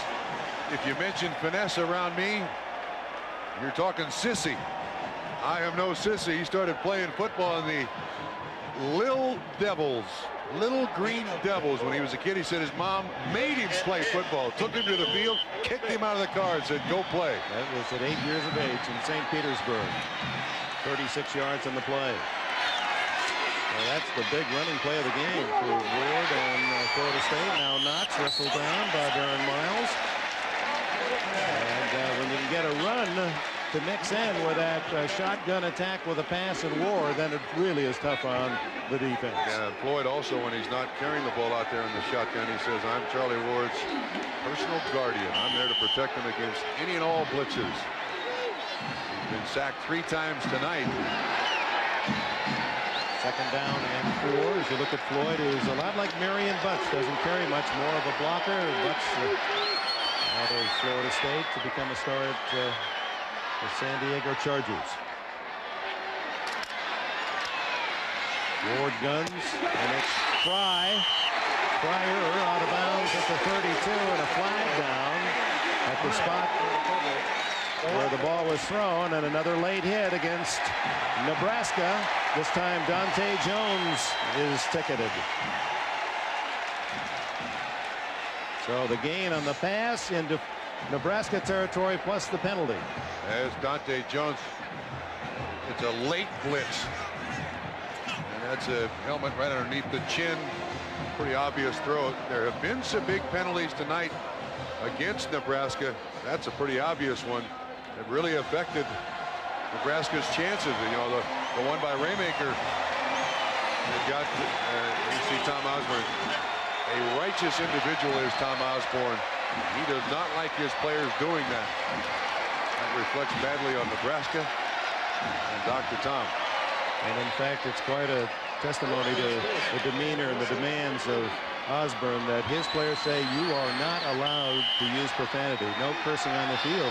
That's cause for you not to be able to play. Yeah. In today's world, that is unusual. Ward after the penalty. Right into the arms of 86th Wayne Harris, who was second to Alberts this year in sacks with 8. Alberts had 15, so Harris gets 1. But you got to give an assist to Trev Alberts. Watch from the top side around the left tackle. Trev Alberts. Charlie Ward sees him. He's trying to get away from Trev Alberts, and Harris makes the sack. So the two defensive ends combined.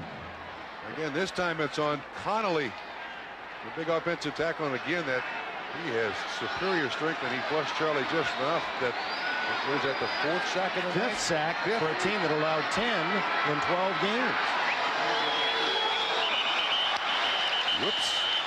Looked as if tackle Connolly, Forrest Connolly, a sophomore from Berlin, Connecticut. Dead ball. Ball start on the offense. Still be second down. Trev Alberts will make you do that, Dick. You will be leaning backwards. He's a true corn husker.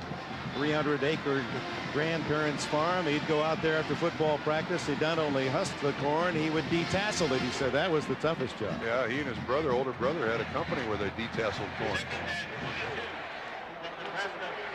Yesterday when we talked with him, he was explaining that's early before the corn is ripe. You go out and take off the silk, right? No, it's the top of the stalk. The top of the stalk. It's not the top of the ear of corn. It's the top of the entire stalk of corn. Things you will learn with a couple of farm guys. Ward throws underneath the Fryer, and Fryer tackled at the 23. That gets him back to about the line of scrimmage where this series began. 12 yards on the play, and we'll bring up 3rd down and about 10. You mentioned his nickname is Summer. Yeah, after some dental work, and one of the coaches started calling him Summer, and he explained to us because in regard to his teeth, some are here and some are there. Some are here and some aren't. That's why he doesn't smile, still wearing some braces. Really an interesting young guy, as are so many of these athletes. Delight to be around. Blitz. And Ward throws to the end zone, and no catch. He was out of the field of play. That's McCorvey, and again, the radar instincts of the receivers to Ward's throws. They just seem to be able to get to the right place, don't they? Yes. You have to expect he's a pretty good three-point shooter, although he doesn't do that much for Florida State as a basketball player. Dante Jones hoping this isn't good. Boy, that was close. That knee was almost down. He was juggling just a little that denied the catch. So here comes Bentley for his 4th field goal try. This one from 39 yards. And he hits this a ton. Bentley, who had only 2 from over 30 all season, has 2 tonight. And the Seminoles up their lead to 15-7.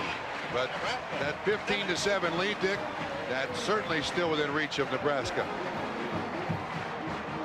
Again, Florida State moves the ball down the field, in part courtesy of a big penalty to Nebraska. And as Bentley boots it through, the fans here learn that West Virginia, unbeaten, playing in the Sugar Bowl, trailing 28-7 to Florida. Bobby Bowden, who has had much different expression working the sidelines, watching the flight of a field goal attempt. Tom Osborne applauds his defense. And Dante Jones, that roughing the passer penalty, moving Bentley closer to those uprights, and he hits from 39.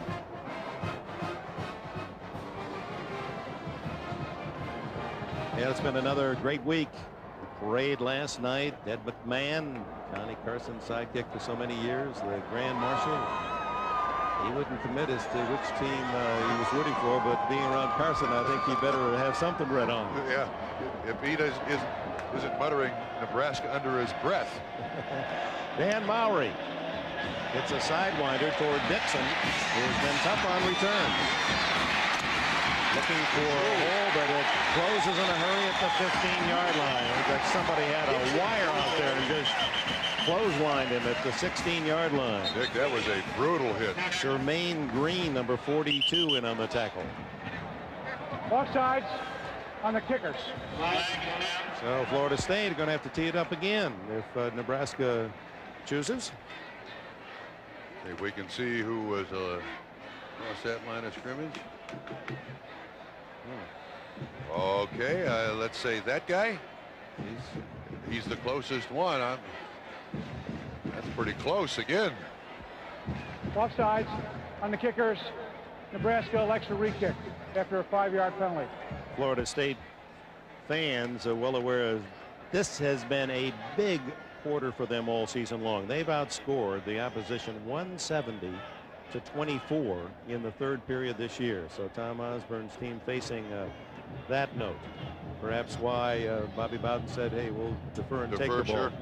But I mean, even the most ardent Florida State fan would say this is not the Florida State team that we have seen throughout this 93 football season. Well, he showed all those upsets to his team last night to remind them that they can't be overconfident. The one he didn't was 1969 here at the Orange Bowl. Remember that upset? Joe Willie Namath and guaranteeing victory on this field. This old lady, this Orange Bowl has seen a lot of important games. Jets were some 18-point underdogs as the AFC champions and beat the Colts and Don Shula. So they re-kick it, and Dixon from the 6 behind the wedge and accelerates to the 27-yard line. Tommy Frazier from Manatee High School in Bradenton, and there are his parents cheering on this young man who admitted that he tried to do too much in his first Orange Bowl game a year ago. We're here seeing his son in the prime of his career doing what he wants to do. Unfortunately, Tommy has an older brother watching this game from prison in northern Florida. They're trailing by 8. Nebraska with the ball. Frazier's toss goes to Lawrence Phillips, and the true freshman is to the 29-yard line. Again, Dick, time and time we've seen one of the big things about this Nebraska offense is this option and the ability to pitch. But time and time again, you see the outside linebackers just there to make the pitch happen so early that it's really affected almost the entire pitch offense of Nebraska. That time it was James Roberson who was out there, and that's been consistent tonight. Number 1, Lawrence Phillips, his first carry, and that's only 1 yard. Here's Frazier on the quarterback draw out to the 37-yard line, and that's close to a first down. Derek Alexander had that big first sack and on the tackle. And they're going to say knee down at the 36, so it'll be 3rd and 1. Excuse me, that's been one of their big plays tonight for Nebraska, the quarterback draw. Frazier rushed for over 700 yards. Scored 9 touchdowns rushing and threw for 12 more scores. First true freshman to ever start at quarterback for University of Nebraska. Oops. And the flag goes down. Looks like a full start. Zach Wiegert, 72, one of those moving.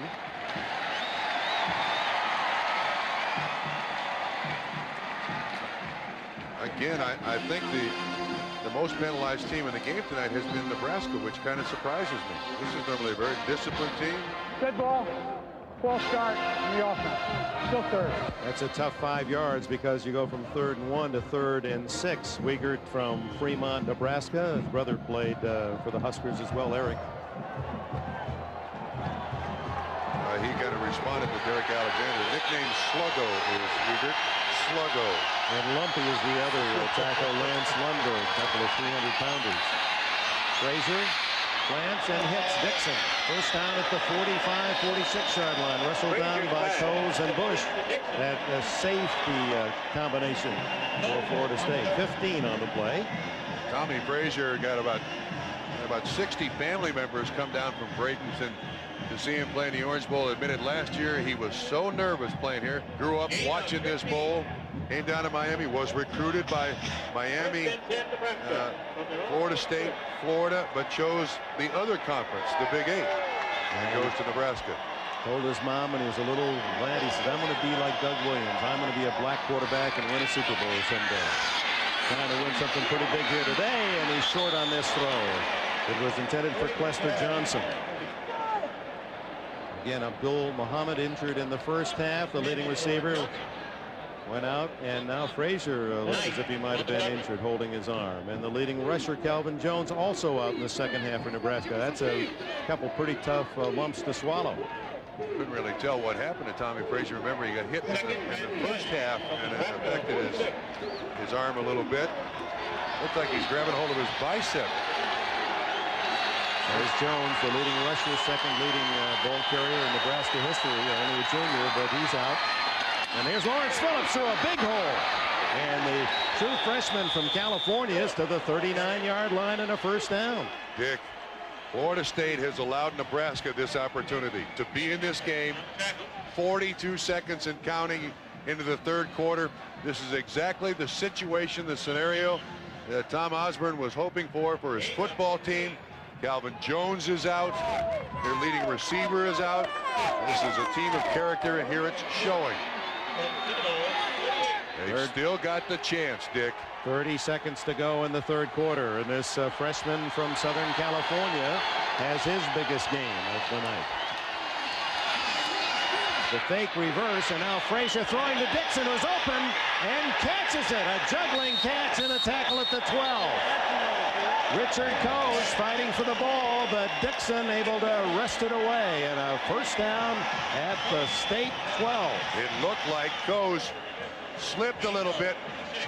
Oh, what a great catch by Dixon. That thing was kind of bouncing all over the place.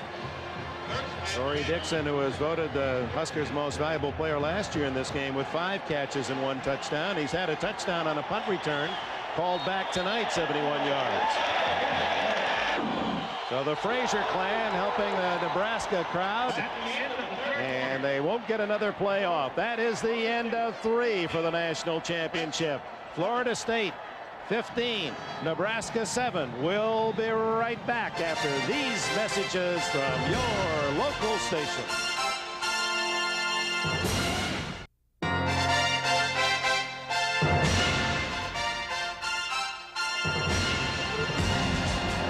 New Year's night in South Florida, and a classic developing in this 60th Federal Express Orange Bowl. Florida State down 7-6 at the half, scoring all of the points in the third quarter to take an 8-point lead.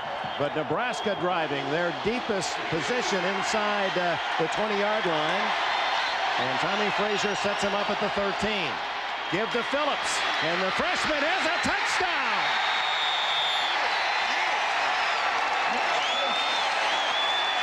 Officially 12 yards, and Phillips, who is the quickest and fastest of the talented core of tailbacks or I-backs at Nebraska, makes it 15-13, and does Osborne go for 2. Yes, this was the end zone that he tried several years ago.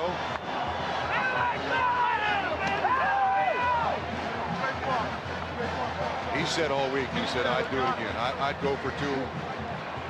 Knowing what has happened and the fact that I've never won a national championship because of it, I would still go for 2. Well, this is a different 2. This is a 2-2 tie. Yep. Phillips 3 carries and 29 yards and 1 touchdown. Is the third I-back with Calvin Jones on the sidelines. What's the call here? Clester Johnson in motion. Frazier. He had a man open in the end zone but didn't throw it. Knocked out of bounds at the 1 by Ken Alexander.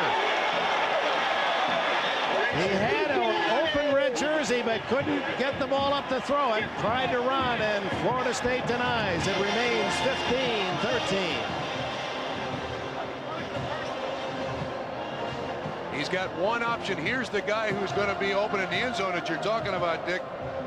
It's Gerald Armstrong, but he's well covered. I mean, the defender is just between the receiver and the quarterback, so Frazier has to run. And then Derek Alexander makes a big tackle. Brooks gets knocked on his face by Schlesinger. Ken Alexander and Derek Alexander, not related, denying. So it's a team that led the nation not only in offense but in defense. And that combination moving them to the top rung on the national polls, but lead by only 2 as Nebraska has marched 73 yards in 7 convincing plays. The final 12 by Lawrence Phillips. And with 14:55 left in the 4th quarter, it's a 2-point game. And Osborne, honest to Pete, the whole world could be crumbling, and I don't think he'd change his expression. I agree. He's just like Mount Rushmore. I agree. You know, we were talking to him about his friends, his coaches, and he says, well, it's a short list. Joe Paterno, Bobby Bowden. He says, but more importantly, not many enemies either. And that seemed more important to him. Glenn Mason was another. He mentioned Kansas. Says he likes to just get away. He just wants to be out there and fly fishing. The kick to Philip Riley. Riley gets a nice block and to the 20 to 25-yard line, and the flag is down at the 33 of Florida State. John Reese made the stop.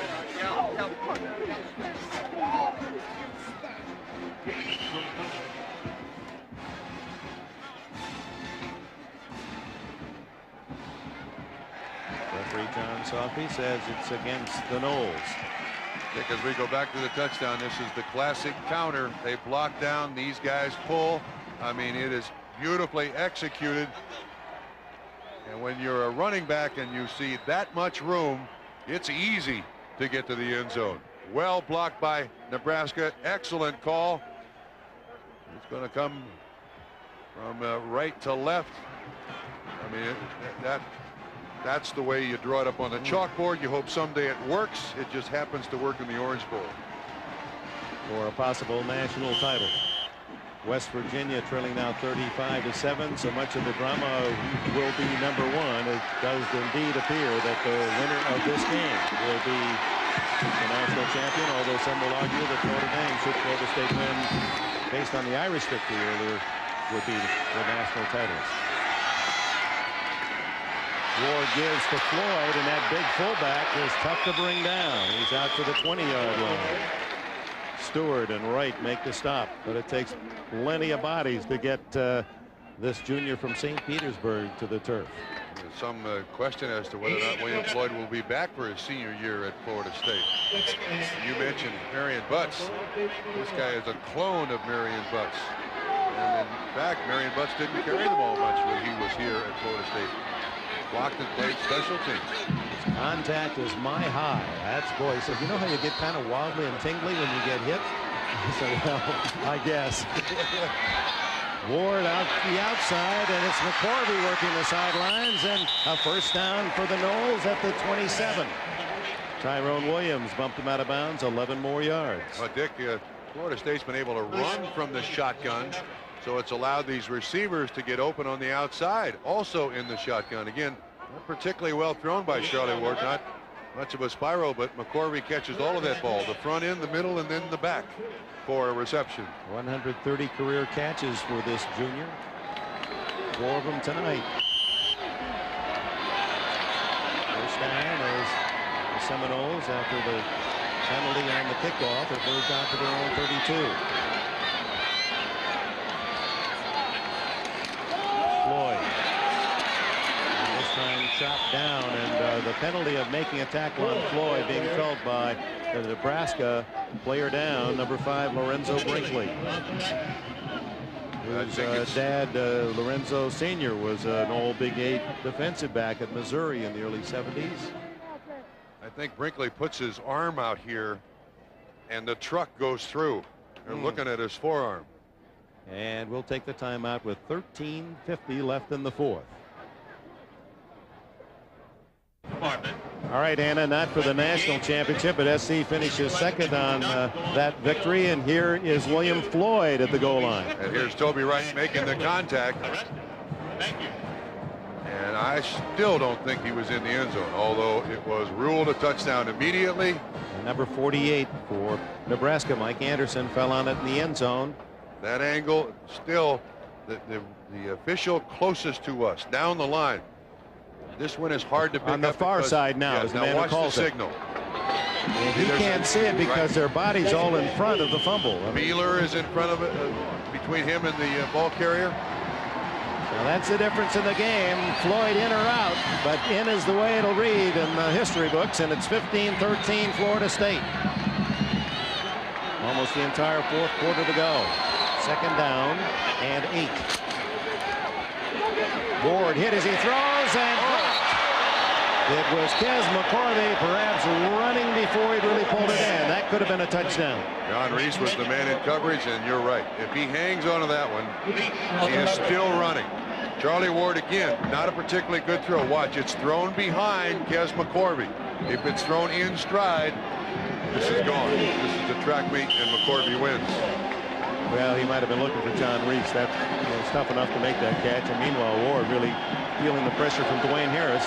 Florida State is 0 for 8 tonight on third downs. Regular season, 56%. A lot of numbers have changed tonight for Florida State. Ward needs 8 for a first down, and he starts to run, then throws. What a catch! With a flag down, it's Kevin Knox pulling it in at the 49. He was horizontal when he caught that one. Let's see the call.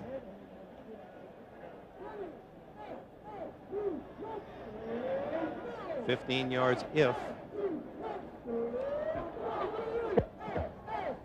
Holding, defense. The pass is complete. The penalty is declined. More than 10 yards. First down. Well, they convert for the first time tonight. 1 out of 9. Well, they call it on Tyrone Williams. Yeah, Tyrone Williams. And did you see that horizontal hanging onto the football? Well, you watch them in practice, and you know we cover the NFL all season long. You would have sworn you were watching a National Football League team. On the run, Ward and another catch at the 45 of Nebraska as Knox calls this one in. As a matter of fact, you were. Excuse me. We'll come back. Go ahead, Dick. First, an injury report, Bob. Let's go to OJ.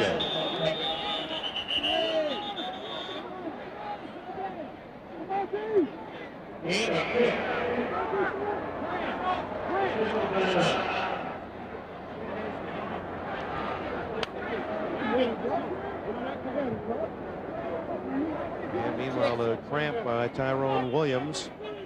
I understand we're having some audio difficulties, and those have been corrected. OJ? More bad news for Nebraska. Their starting defensive back, Lorenzo Brinkley. You saw him get injured making that tackle, has broken his arm. Dr. Claire said it was a broken humerus, which is a part of the arm, and he will not return to the game, Dick. That's the big bone in the upper arm, and trying that one-arm tackle on William Floyd, costly to Brinkley. Now that's Calvin Jones out, Abdul Muhammad out. Oh, a broken bone for Lorenzo Brinkley. Floyd's coming right. Watch it. He's going to stick out his right arm, and it hits right on his knee and snaps the humerus. So Tyrone Williams, who's been tested all night long, is out, and Kareem Moss, a junior, has replaced him at a corner. Ward buying some time and now throws it up for grabs. Oh my! Kevin Knox was there again. The senior from Niceville, Florida, had 42 catches on the regular season, and Ward went to him most for the touchdown, 7 on the season. Trev Alberts also at the end of this play does get a hit on Charlie Ward. Charlie Ward doesn't give up on the play, neither does Trev Alberts. Well, he's got a little grass stain on his uniform there, not something he's used to seeing on number 17. Said he'll take off for about a week and then rejoin the basketball team, and will be playing against the University of Maryland on January 11th. As the point guard of the Seminoles took them to the final 8 of the NCAA basketball tournament last year.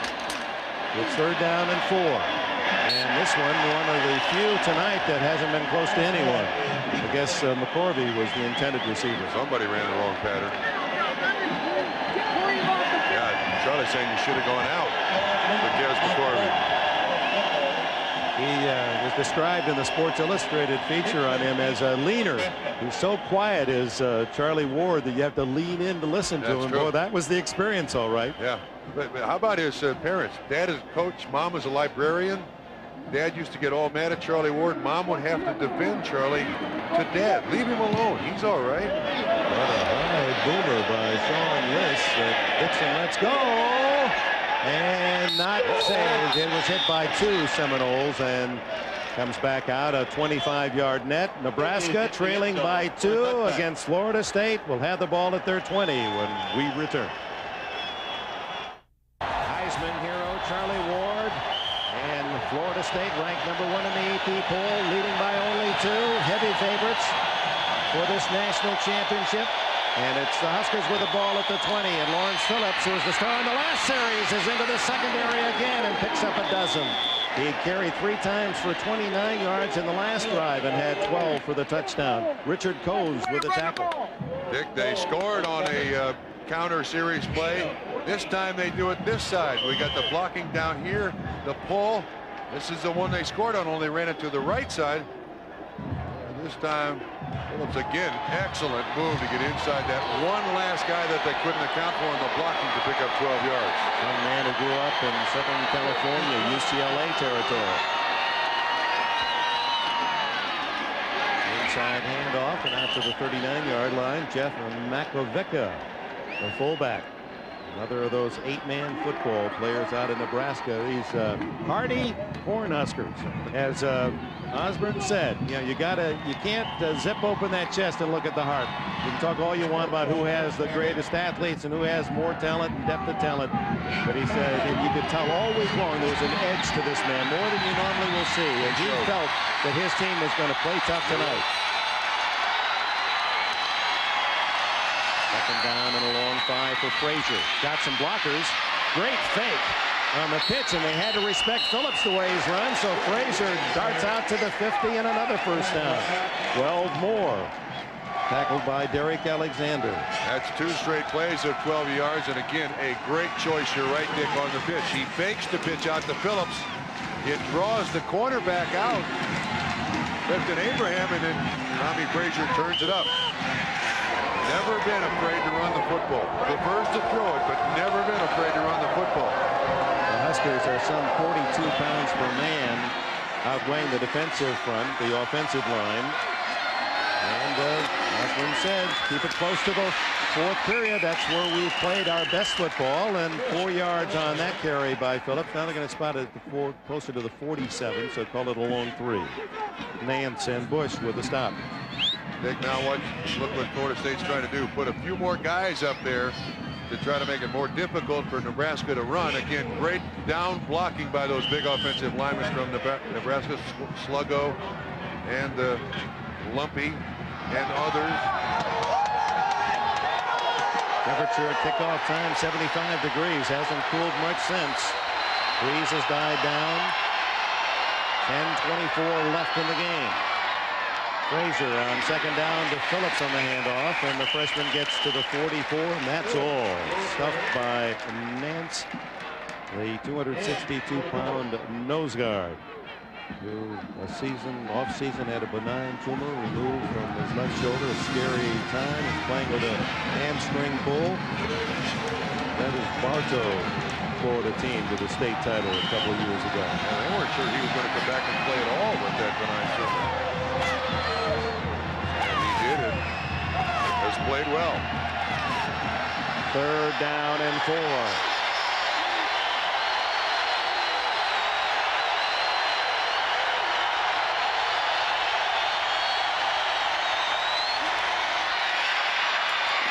Caught and tackled immediately was Clester Johnson, and that's going to depend on the spot. It would appear that is a first down. Yes. Boy, that's a tough throw to complete, Dick. Roll left, a right-handed quarterback, roll left and square his shoulders around and then make the completion, and Tommy Frazier does it. How about that block by Lance Lundberg? Lumpy. He just put Eric Alexander right on his back in the pass protection. Frazier's played well. He's played within himself. He's not made the big mistake yet tonight, Dick.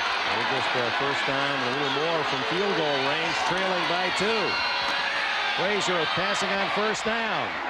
He scores on that one to Trumaine Bell, who has a first down at the Florida State 24. 16 yards to the tight end. And Florida State players down. Devin Bush. Trumaine Bell, the tight end to the left side as Tommy Frazier rolls. Again, a very good throw by Tommy Frazier. This is a kid who completes only 47% of his passes.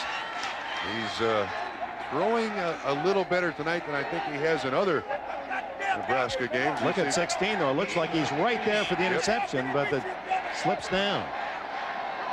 Frazier now has thrown for 166 yards as they attend to Bush, who's been a very productive player at safety. He's from Miami, a 205-pounder, runs a 4.4 40.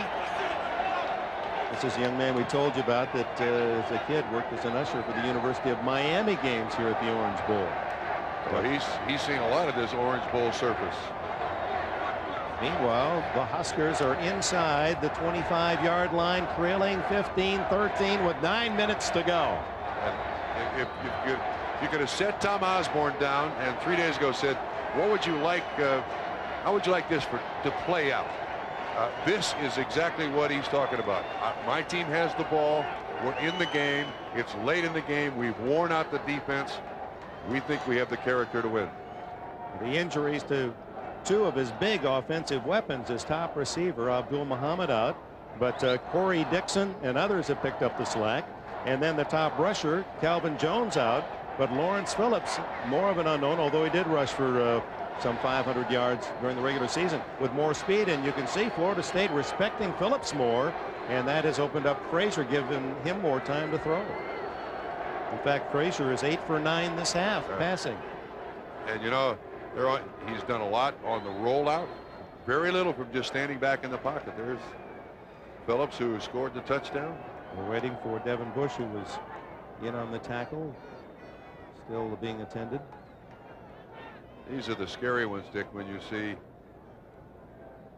the head and neck go into the shoulder or shoulder pads. And it looked like he was out when he hit the ground. And the trainers are being very, very careful with him. Well, Bob, you're headed double duty up to Tampa for the San Diego Charger game, and prior to all of our double header action at 12:30, we'll hear what Joe Montana thinks about his first year on the AFC side and playing with the Kansas City Chiefs, and with the thought of going back to a Super Bowl from the other yard. There are the early games, and they're all playoff or home field contentions involved in those first 4 games. They're the teams that are already in the AFC: Buffalo, Houston, Kansas City, Denver. 2 more will make it, and Miami and the Raiders can be the 2 if they win tomorrow. So you'll see those 2 games, and the Jets in Pittsburgh looking for Miami or the Raiders to lose, and that they might slip in as a wild card. So that's all ahead tomorrow, beginning at 12:30 Eastern time. I would say this is a busy football weekend. All the bowl games today, professional games tomorrow. And Bush, fortunately, on his feet, and from our president Dick Ebersol on down to our executive producer Tommy Roy, all the crew here in Tempe, Arizona, and in Dallas with all the coverage, the full core of NBC personnel working on this New Year's Day, and this developing into one of the memorable games as Lawrence Phillips looking for a block. And he is hit well on the outside by Corey Sawyer and Mac Knight. It looked as if there might be room for him to cut upfield, but a terrific job of that tandem to make the stop. Again, Eric Alexander also had a hand in it too. He stretched it out, allowed the defensive backs to be there and catch up with the running back. If they should get into a field goal situation here, Byron Bennett, longest of this year and longest of his career, is 48 yards. They'd be within that right now. 2nd down and 8.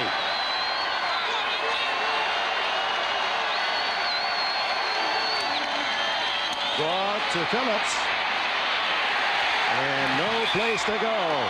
Derek Alexander again making a big hit for the Seminoles. Dick, that looked like Tommy Frazier almost lost the ball as he was going back to hand it off.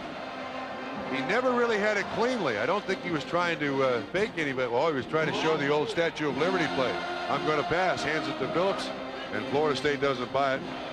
It was Nance, John Nance, give him credit there on the left of your screen. He was the one who invades first and destroys the original intent. There he is. Absolutely. He's the nose tackle. He's the nose tackle. You're right. It changes the direction of the running back, and then everybody else catches up with it. So the 10th play of the drive from the 24, where it is third down. And long. 10. And Frazier wasn't going to get it off in time. Play was late coming in, and then checking the defense. Wanted to be sure. This is a time where you don't want to lose yards. With a long field goal, one of the possibilities for the Huskers, who trail by 2. So few opportunities arise where you can win a national championship, and 2 of the legends of the game, Tom Osborne and his counterpart on the Florida State sidelines, Bobby Bowden, looking for their first, if nothing else, to satisfy all their fans of their universities and to get those questions off their shoulders. Right now at the 24, this would be a 41-yard field goal, and there's flags down as Frazier is inside the 15 to the 14. It would be a first down, but it appeared to be a false start, Nebraska. Dead ball. False start. Oh. Offensive line. Feet to center snap. Well, Dick, this is a beautiful play. Nebraska's found something that works here if they can just avoid the penalties. This is a quarterback counter. It works beautifully. Watch what happens. It's the left tackle that moves prematurely. Actually, it's the whole several line. people also, but it's the quarterback counter. And Tommy Frazier runs it like a running back. But again, the flag, so we try it again. Not only moves it back 5, but moves back a possible field goal attempt. And Byron Bennett has not made a field goal in the last 5 games. Oh, we got some problem with the officials here. So it's 3rd and 14 from the Noles 29-yard line. And we get a report that Devin Bush, who led Florida State in tackles tonight with 11, left rather wobbly after a head injury, will not return tonight. Frazier going through the options. It would appear that Frazier's going to have to load up that right arm and try the pass here, and that carries its inherent risks from interceptions to a sack. He's played beautifully tonight. He's protected the football. He's not made any major mistakes. And he goes to the shotgun.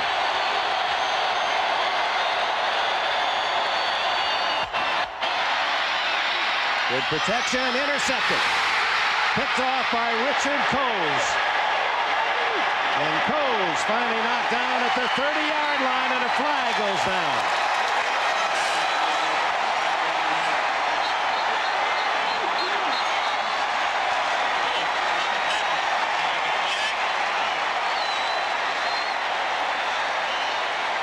With 6:55 to go, and Nebraska within a field goal of the lead. The first turnover of significance. Walking back above the waist on the receivers after the interception. So that will come back from the 30 after a 10-yard penalty. They'll mark it back to the 20-yard line. Here's the interceptor and the intended receiver.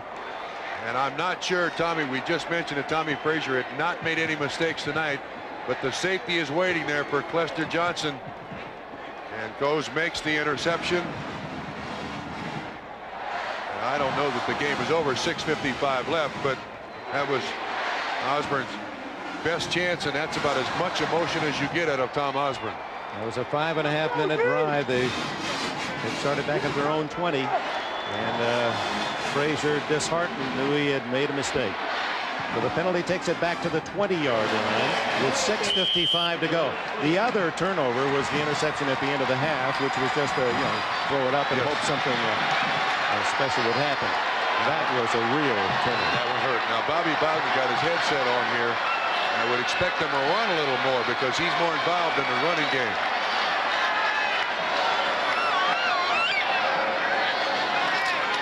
That's what he does, and hitting the backfield is Sean Jackson. Jackson, who was just a 9 totally in the first half, and Kevin Raymakers, the senior from Norfolk, Nebraska, third youngest of 10 children, registers the hit, tackled for a loss. So 7 carries for Jackson for a -4 yards tonight. And Dick, just to give you some indication, Jackson came in again 6.2 yards per carry, 825 yards rushing for Florida State. Nebraska has removed him from the game. A loss of 3. Florida State has not given up the ball the entire night. And there's Vanover on the sideline, or McCorvey rather, and he is hit by John Reese at the 23-yard line, where it'll be 3rd down and about 7. Oh, that was a key tackle by Reese. One of the things that Florida State likes to do is get their receiver on your defender one-on-one. Make the tackle, you make the play. Miss the tackle, we got to score. McCorvey with the 74 catches, one of the top receivers in the nation. And that completion by Tommy Frazier ties an Orange Bowl record, 21 he's completed tonight. Now 3rd and 7. And the throw on this side is caught inside the 30. Let's see where they mark it. At the 29, not enough for the first down. Tyrone Williams makes the tackle on Tomrick Vanover. And for a moment, it looked like that was floating up there for a possible interception. Dick, I thought somebody hit Charlie Ward's arm. It was not enough to convert the 3rd down to first, but I had the same feeling you did. It was taking a long time to get there. 22 completions, Orange Bowl record that he continues to build upon for Charlie Ward. So Nebraska gets another chance under 5 minutes to go. Sean List to punt. It comes to Kareem Moss. And Moss goes down, and so does a yellow flag, and it's Tyrone Williams who reacts again. It was Williams who appeared to be ticketed in the first half on a 71-yard return by Corey Dixon for a touchdown that was nullified. This one is a little more obvious.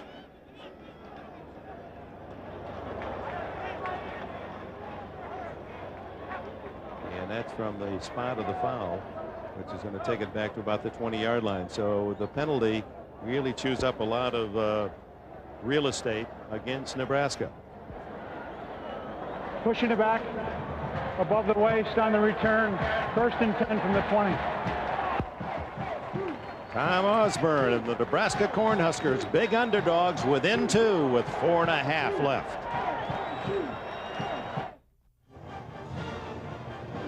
Final minutes of the Federal Express Orange Bowl, with national championship most likely to the winner. Bring you now the proof positive instant replay, and it's a replay of this attempt by quarterback Tommy Frazier, picked off by Richard Coase, that denied the Huskers a chance at a field goal that would have given them, if successful, the lead. Tommy Frazier's 2nd Orange Bowl, just his sophomore season. That to me is the only mistake he's made tonight. He's learned a lot from last year. 80 yards away, the Huskers, but they don't need to go the full 80. If they can get to the 20, they'd be within reasonable field goal range for Byron Bennett, whose success not great, 6 out of 11 on the year, but that's getting ahead of ourselves. Frazier to Phillips. Phillips outside. Phillips still on his feet, and he's to the 37-yard line. Fumbles, but was down at the 37 is ruled. Ken Alexander, 36, trailing, makes the hit.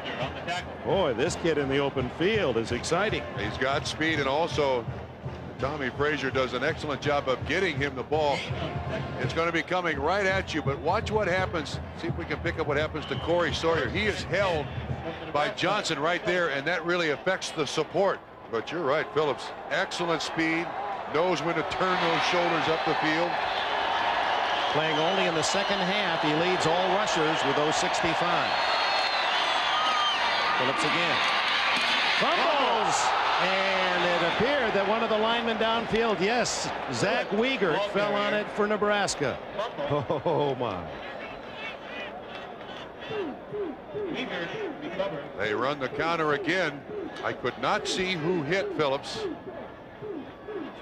Coming right at you. It's Wiegert that leads out in front.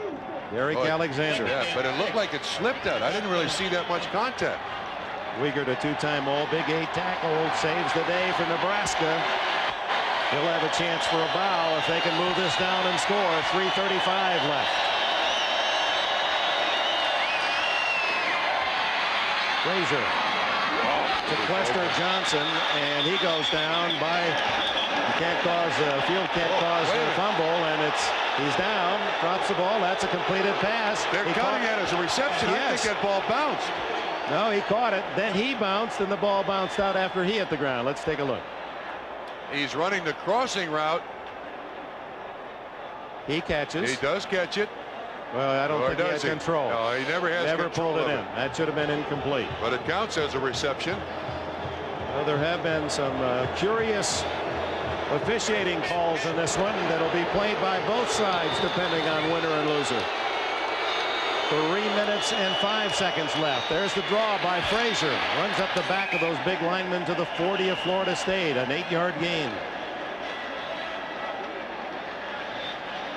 And the drama gets thicker. And Byron Bennett, the senior, who rooms with Trev Alberts. Well, he and his pet boa constrictor, Sam, room with Trev Alberts. Wouldn't you know a kicker has a boa constrictor? It may be his chance. Would that happen? That Bowden, who's lost national championship when his own kickers missed, to be beaten by the field goal. Frazier, keeper, 35, has blockers, one man to beat at the 20. He's at the 10 to the 9, and a flag down is the tackle made by Matt Knight, and he may have had the face mask. Oh my, listen to Nebraska.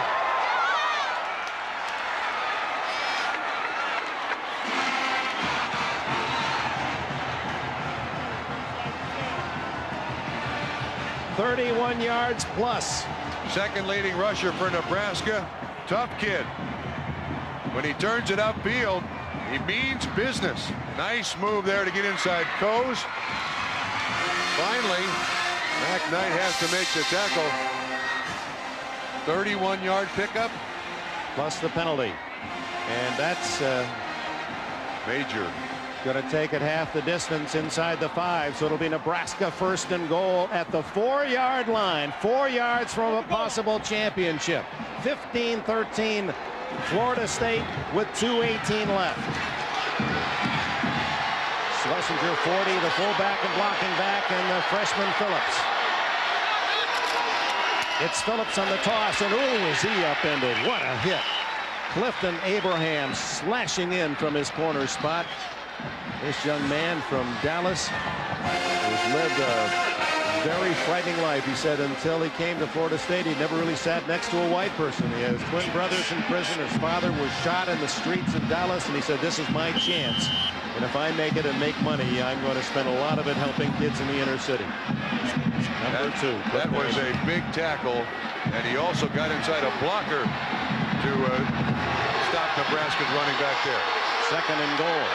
Clock continues to run. 1.5 left. Phillips runs up the back of his blockers. Nothing there. And the clock runs, and Florida State may now elect to call time to save themselves some time, if indeed a field goal attempt is what Tom Osborne's after. And in fact, there is the timeout.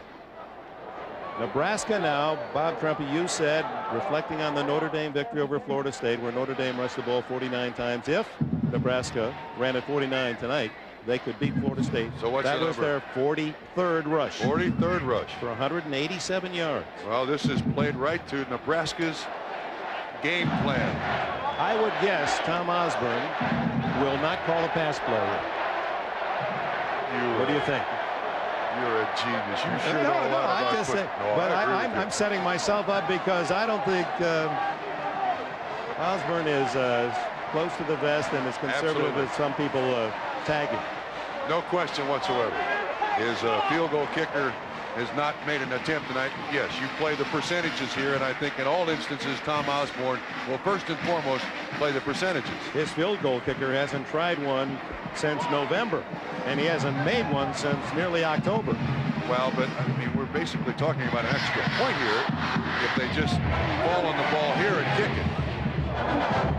No field goals the last 5 games for Nebraska. They've gone 75 yards on this drive in 7 plays, consumed 3 minutes 15 seconds. So Florida State with 2 timeouts left has 1:24 to go.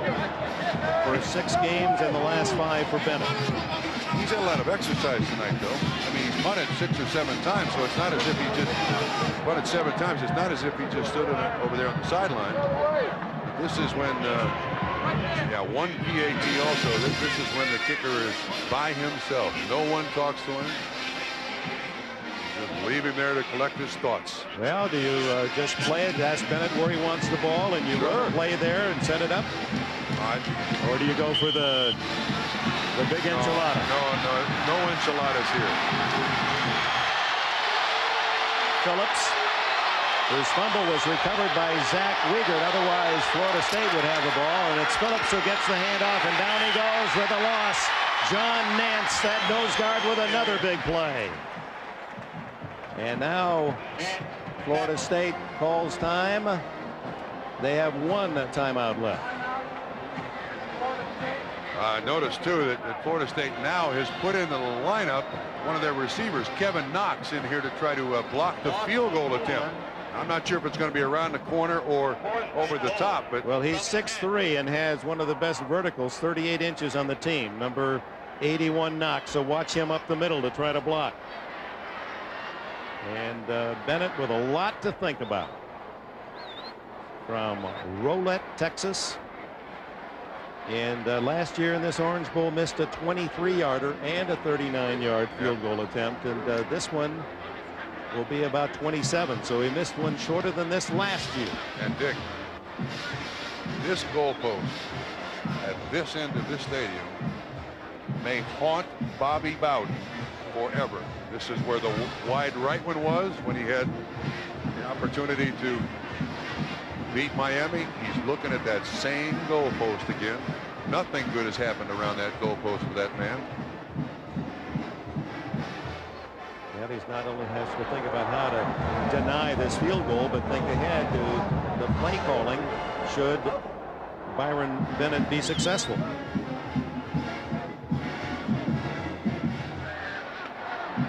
This also is the same end where Tom Osborne 10 years ago to this night had a chance, could have kicked the field or extra point for a tie against Miami. Would have been good enough for a national title. Went for the win and failed on that 2-point pass attempt, and Miami 31-30 denied the Huskers the national championship. Ooh. 27 yards. How big for this 23-year-old senior?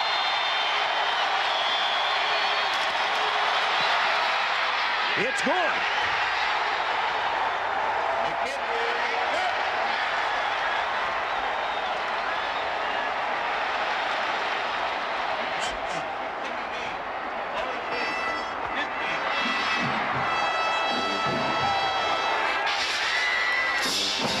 You worry about so many things in a football game. The other day we were at Nebraska's practice and they stopped practice in the middle of it and had the field goal kicker go out there and kick. Tom Osborne's kicker was prepared. Ooh. Good pressure by Florida State. So the Nebraska Cornhuskers are showing that heart that Osborne talked about with 10 points in this 4th quarter. And Tommy Frazier, the big run to get him down there.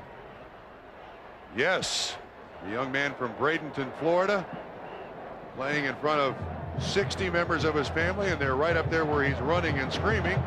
But it's not over yet. Florida State, as high-powered as any collegiate football team in the nation, will have 1:16 and 1 timeout. And of course, the clock stopped with first downs to move into field goal range themselves. And body language on field goals has never quite gone Bobby Bowden's way. Especially not on that goalpost.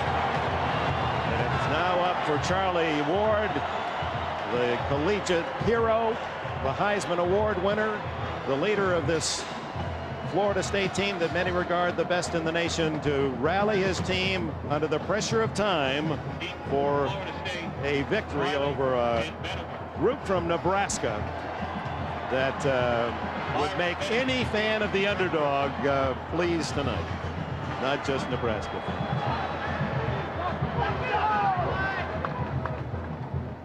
Deep to return will be Philip Riley, and Kamaric Vanover. Vanover, number 80, has had some huge kick returns in his career.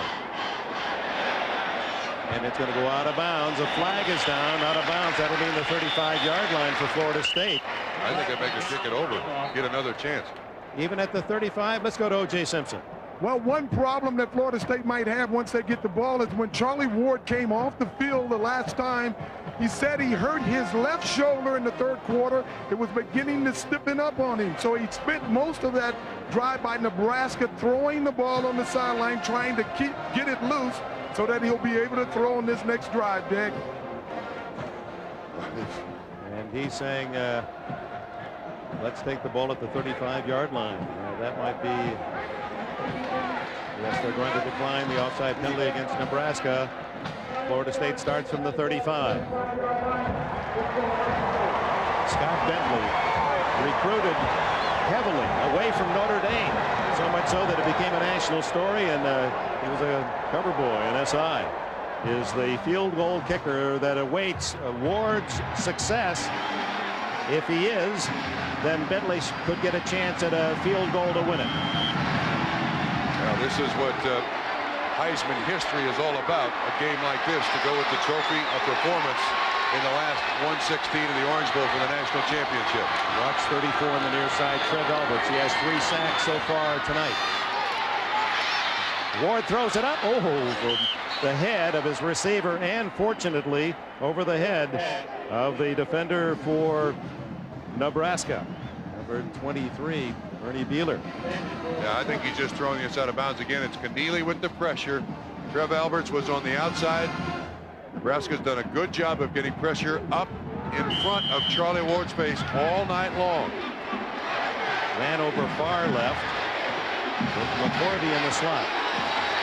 And Roy Gunn in the backfield, the little guy from Baton Rouge, and they throw to him, and he's dangerous in the open field, and he's smart enough to get out of bounds at the 43-yard line. That's not enough for the first down, and will bring up 3rd down and 2. 1:03 remaining. There's Bentley, the freshman from Aurora, Colorado.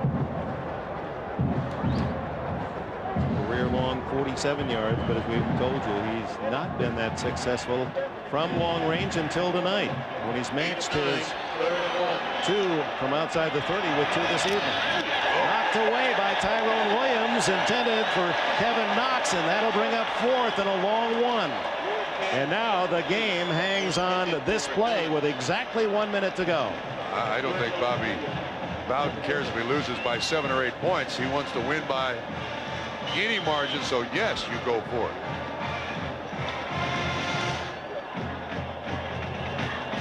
Rare bedfellows. Notre Dame fans cheering for Florida State in this situation. The give to Floyd, and he just does cross the 45 and get a first down. And of course, the collegiate rules really help a team in this spot, coming from behind without a lot of timeouts nor time. That stops the clock to move the chains, even though it's only a 1.5-yard game. It looked like there were 12 guys at the line of scrimmage there for Nebraska, Dick. And they wind it up, and Florida State used only 3 or 4 seconds. Now Ward in the open field to Dunn. Anderson can't get him, and Dunn is out of bounds, and a flag goes down. Oh my!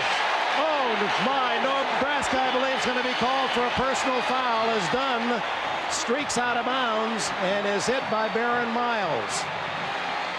Had several penalties tonight that have been so much out of character for the Nebraska Cornhuskers. Everyone is hurt, and hurt badly. Anderson, the linebacker, can't catch him. He's out of bounds. Yes, flag thrown. That's easy. That adds 15 yards onto it. Tom Osborne said, no, please. Well, the officials have been consistent. It doesn't take a real vicious hit, just any contact, and that's the personal foul. The dead ball, personal foul, late hit out of bounds. So that moves Florida State with 45 seconds into field goal range. And now it's a matter of protecting the ball for Bobby Bowden. All the way to the 18-yard line, which would make it about a 35-yard field goal here. Or does Charlie Ward and Florida State go for a touchdown bomb to put it away? I don't think I'd put this thing up.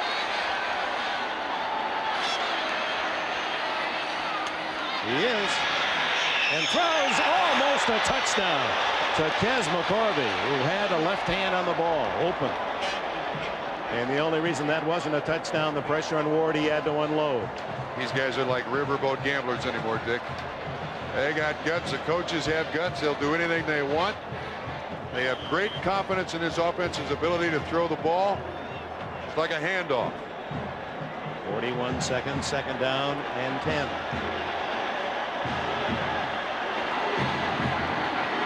I don't think Bobby wants it to be decided on a field goal. He didn't trust those things. Throwing toward the end zone. And there's the flag, interference, 15 yards against Toby Wright.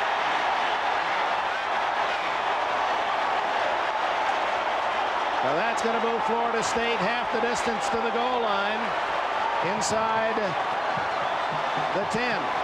That's twice tonight. There have been key interference penalties on drives against Nebraska. I don't think this was catchable. I mean, that's questionable as to whether or not he can get to that ball. I thought he was playing for the play. Tom Osborne, 21 great seasons in Nebraska, never winning less than 9 games. Bobby Bowden, his record equally remarkable. He's won 10 or more the last 7 seasons, and each man still without a national championship. And they mark off the full 15 to the 3-yard line. 115 yards on penalties against Nebraska tonight. And one of them cost them 71 more yards on the punt return for a touchdown denied Nebraska. 35 seconds to go.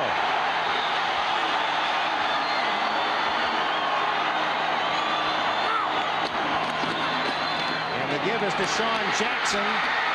Jackson, who has not been able to clear the line of scrimmage much all night long, is swarmed by red shirts, and timeout called by Florida State, their last.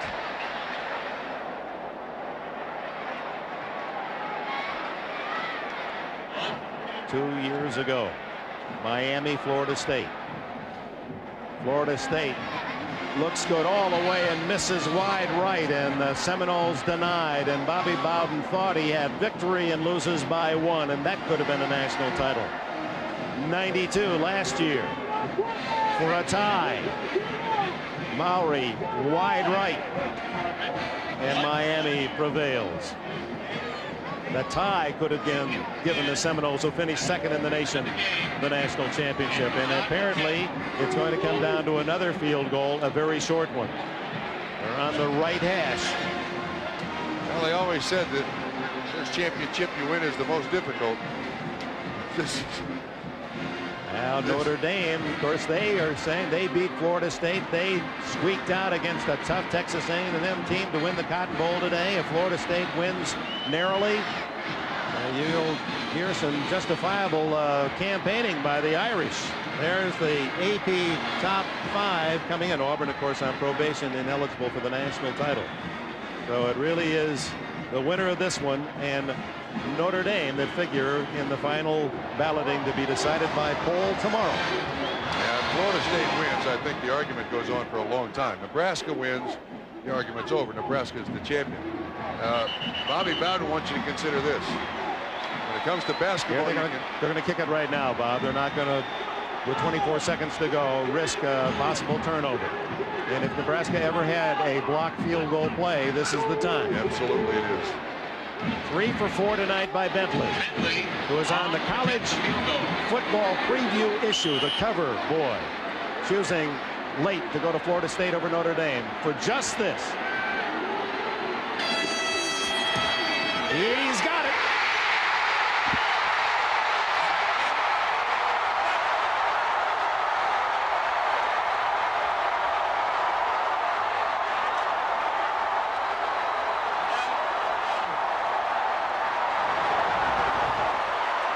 There's going to be a penalty here for the excessive celebration, and Nebraska will have 21 seconds for a possible miracle.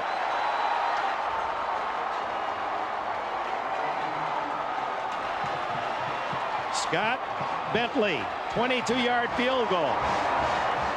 The 4 field goals tying an Orange Bowl record, but none bigger in the history of Florida State than that short shot by Bentley. He hit this one squarely.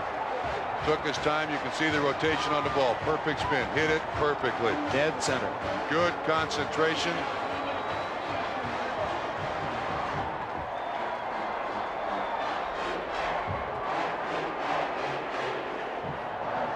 An 18-year-old youngster with all the pressure of an entire football program and a possible national championship. Yeah, I'm sure he said, what's the big deal? So my first year in college, part of a national championship, it looks like. Bobby Bowden very mad at his team for going out there on the field.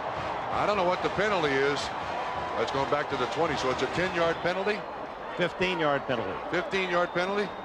To the 20-yard line, so that will give Nebraska 15 free yards. And Bentley still has some work to do. No, it'll be Mowry who will kick it off. 2 15-yard penalties against Nebraska on that final drive. Their own worst enemy after playing so brilliantly and with so much heart all day, all night. And Tommy Frazier will have a chance for a couple more plays. Instead of picking off from the 35, Mowry will have it teed at the 20 after the excessive celebration on Bentley's field goal.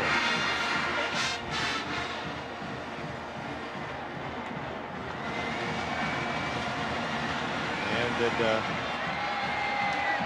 Bowden, and not wanting to risk a turnover or a foil play, give Nebraska too much time? We'll see. There's the line drive kick. It's returnable. It sure is. Out to the 40. And out to the 44-yard line. Ken Alexander makes the tackle on Baron Miles. And here's Frazier with 14 seconds. Time for, within some reason here, 2 pass plays. And again, Bennett's range, 47 yards. That means the 30 of Florida State. Well, they're at the 43. That's only 27 yards. Don't start the celebration now. There's some football left here, and I think Bobby Bowden realizes it.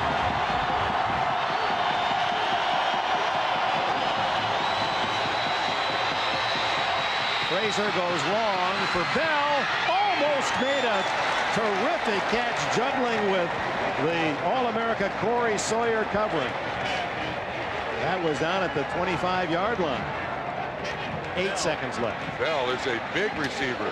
6'4½". Little bump there on Sawyer. Sawyer stays right with him. Sawyer plays that spot that was held at one time in Florida State by Deion Sanders and others. Terrell Buckley played there as well. Terrell Buckley, yes. What a lineage. Well, the Huskers need to click here. And there's some confusion. Bell, with gone off the field, just reports 10 seconds on the play clock. 8 seconds left in the game. Over the middle to Bell. And Bell tackled with 1 second to go. No. They didn't stop the clock soon enough. They should have a second left here. He was clearly down before the final 0 went up. And the officials did not call it, and Osborne can't believe it. Dick, I agree with you totally. He was down. Clock should be stopped. There should be another play. There should have been time. And Osborne very calmly is pointing at the clock, seeing what we did, that the tackle made. And now the officials are sending both teams off the field. The hit by Derek Brooks. The tackle, and he goes down right there. So there's 2 seconds left for Nebraska, and certainly the game was not over. Oh, what agony for both of these coaches. Bobby Bowden has already been doused with the water. Now, how tough is it to be able to position yourself for a national title? But right now, down to the final second. Now Nebraska, as soon as they'll wind the clock, as soon as the ball is set. So Nebraska best have their field goal unit out there in place ready to snap, because as soon as the official has everyone in position, he'll wind the clock. Unless Nebraska, well, they do have a timeout. They can call time here. They can call and probably will call. They have one timeout left. What a finish! 25! Bobby Bowden, in the meantime, was surrounded by the press photographers. He really had no idea what was going on, Dick. Now the ball is spotted inside the 35, so it is still a very long attempt. Looks as if Bennett will be kicking from around the 42, which would be a 52-yard attempt, well beyond his career long. And he's kicking into what little breeze there is. But we've got Nebraska coaches out here talking to the officials. A good 12 or 15 yards on the field here. Yeah. I just saw Tom Osborne say 7. Do you think he's going to get 7 seconds for this? No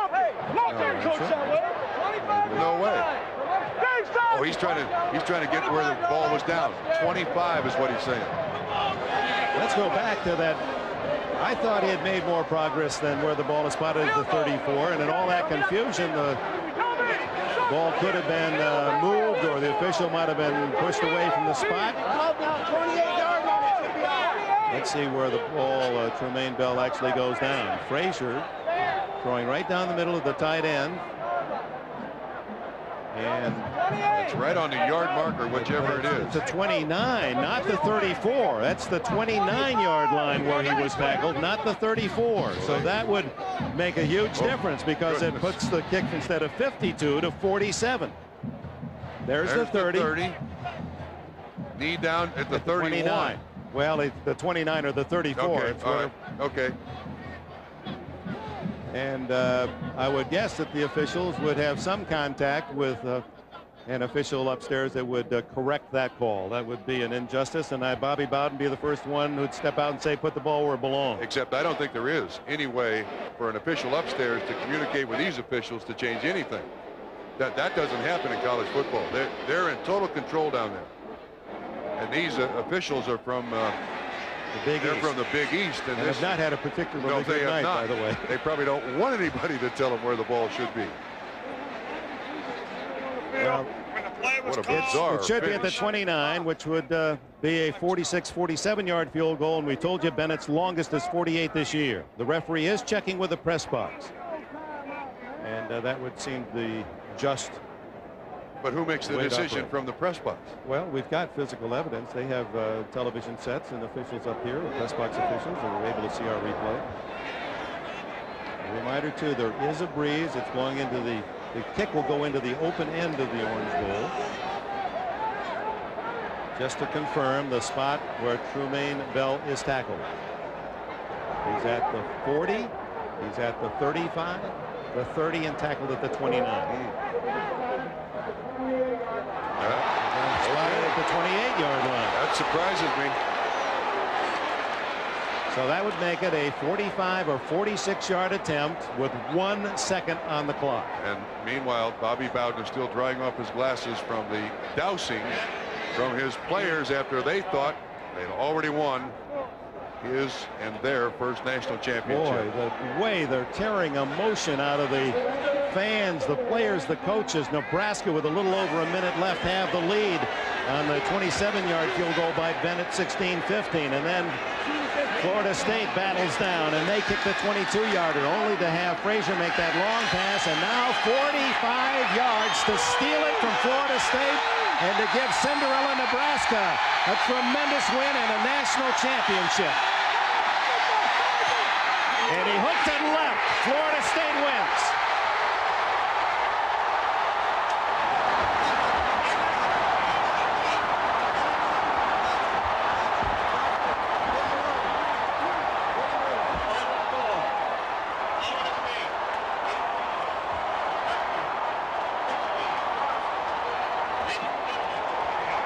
Bobby Bowden is in position for a national championship with only Notre Dame to beat.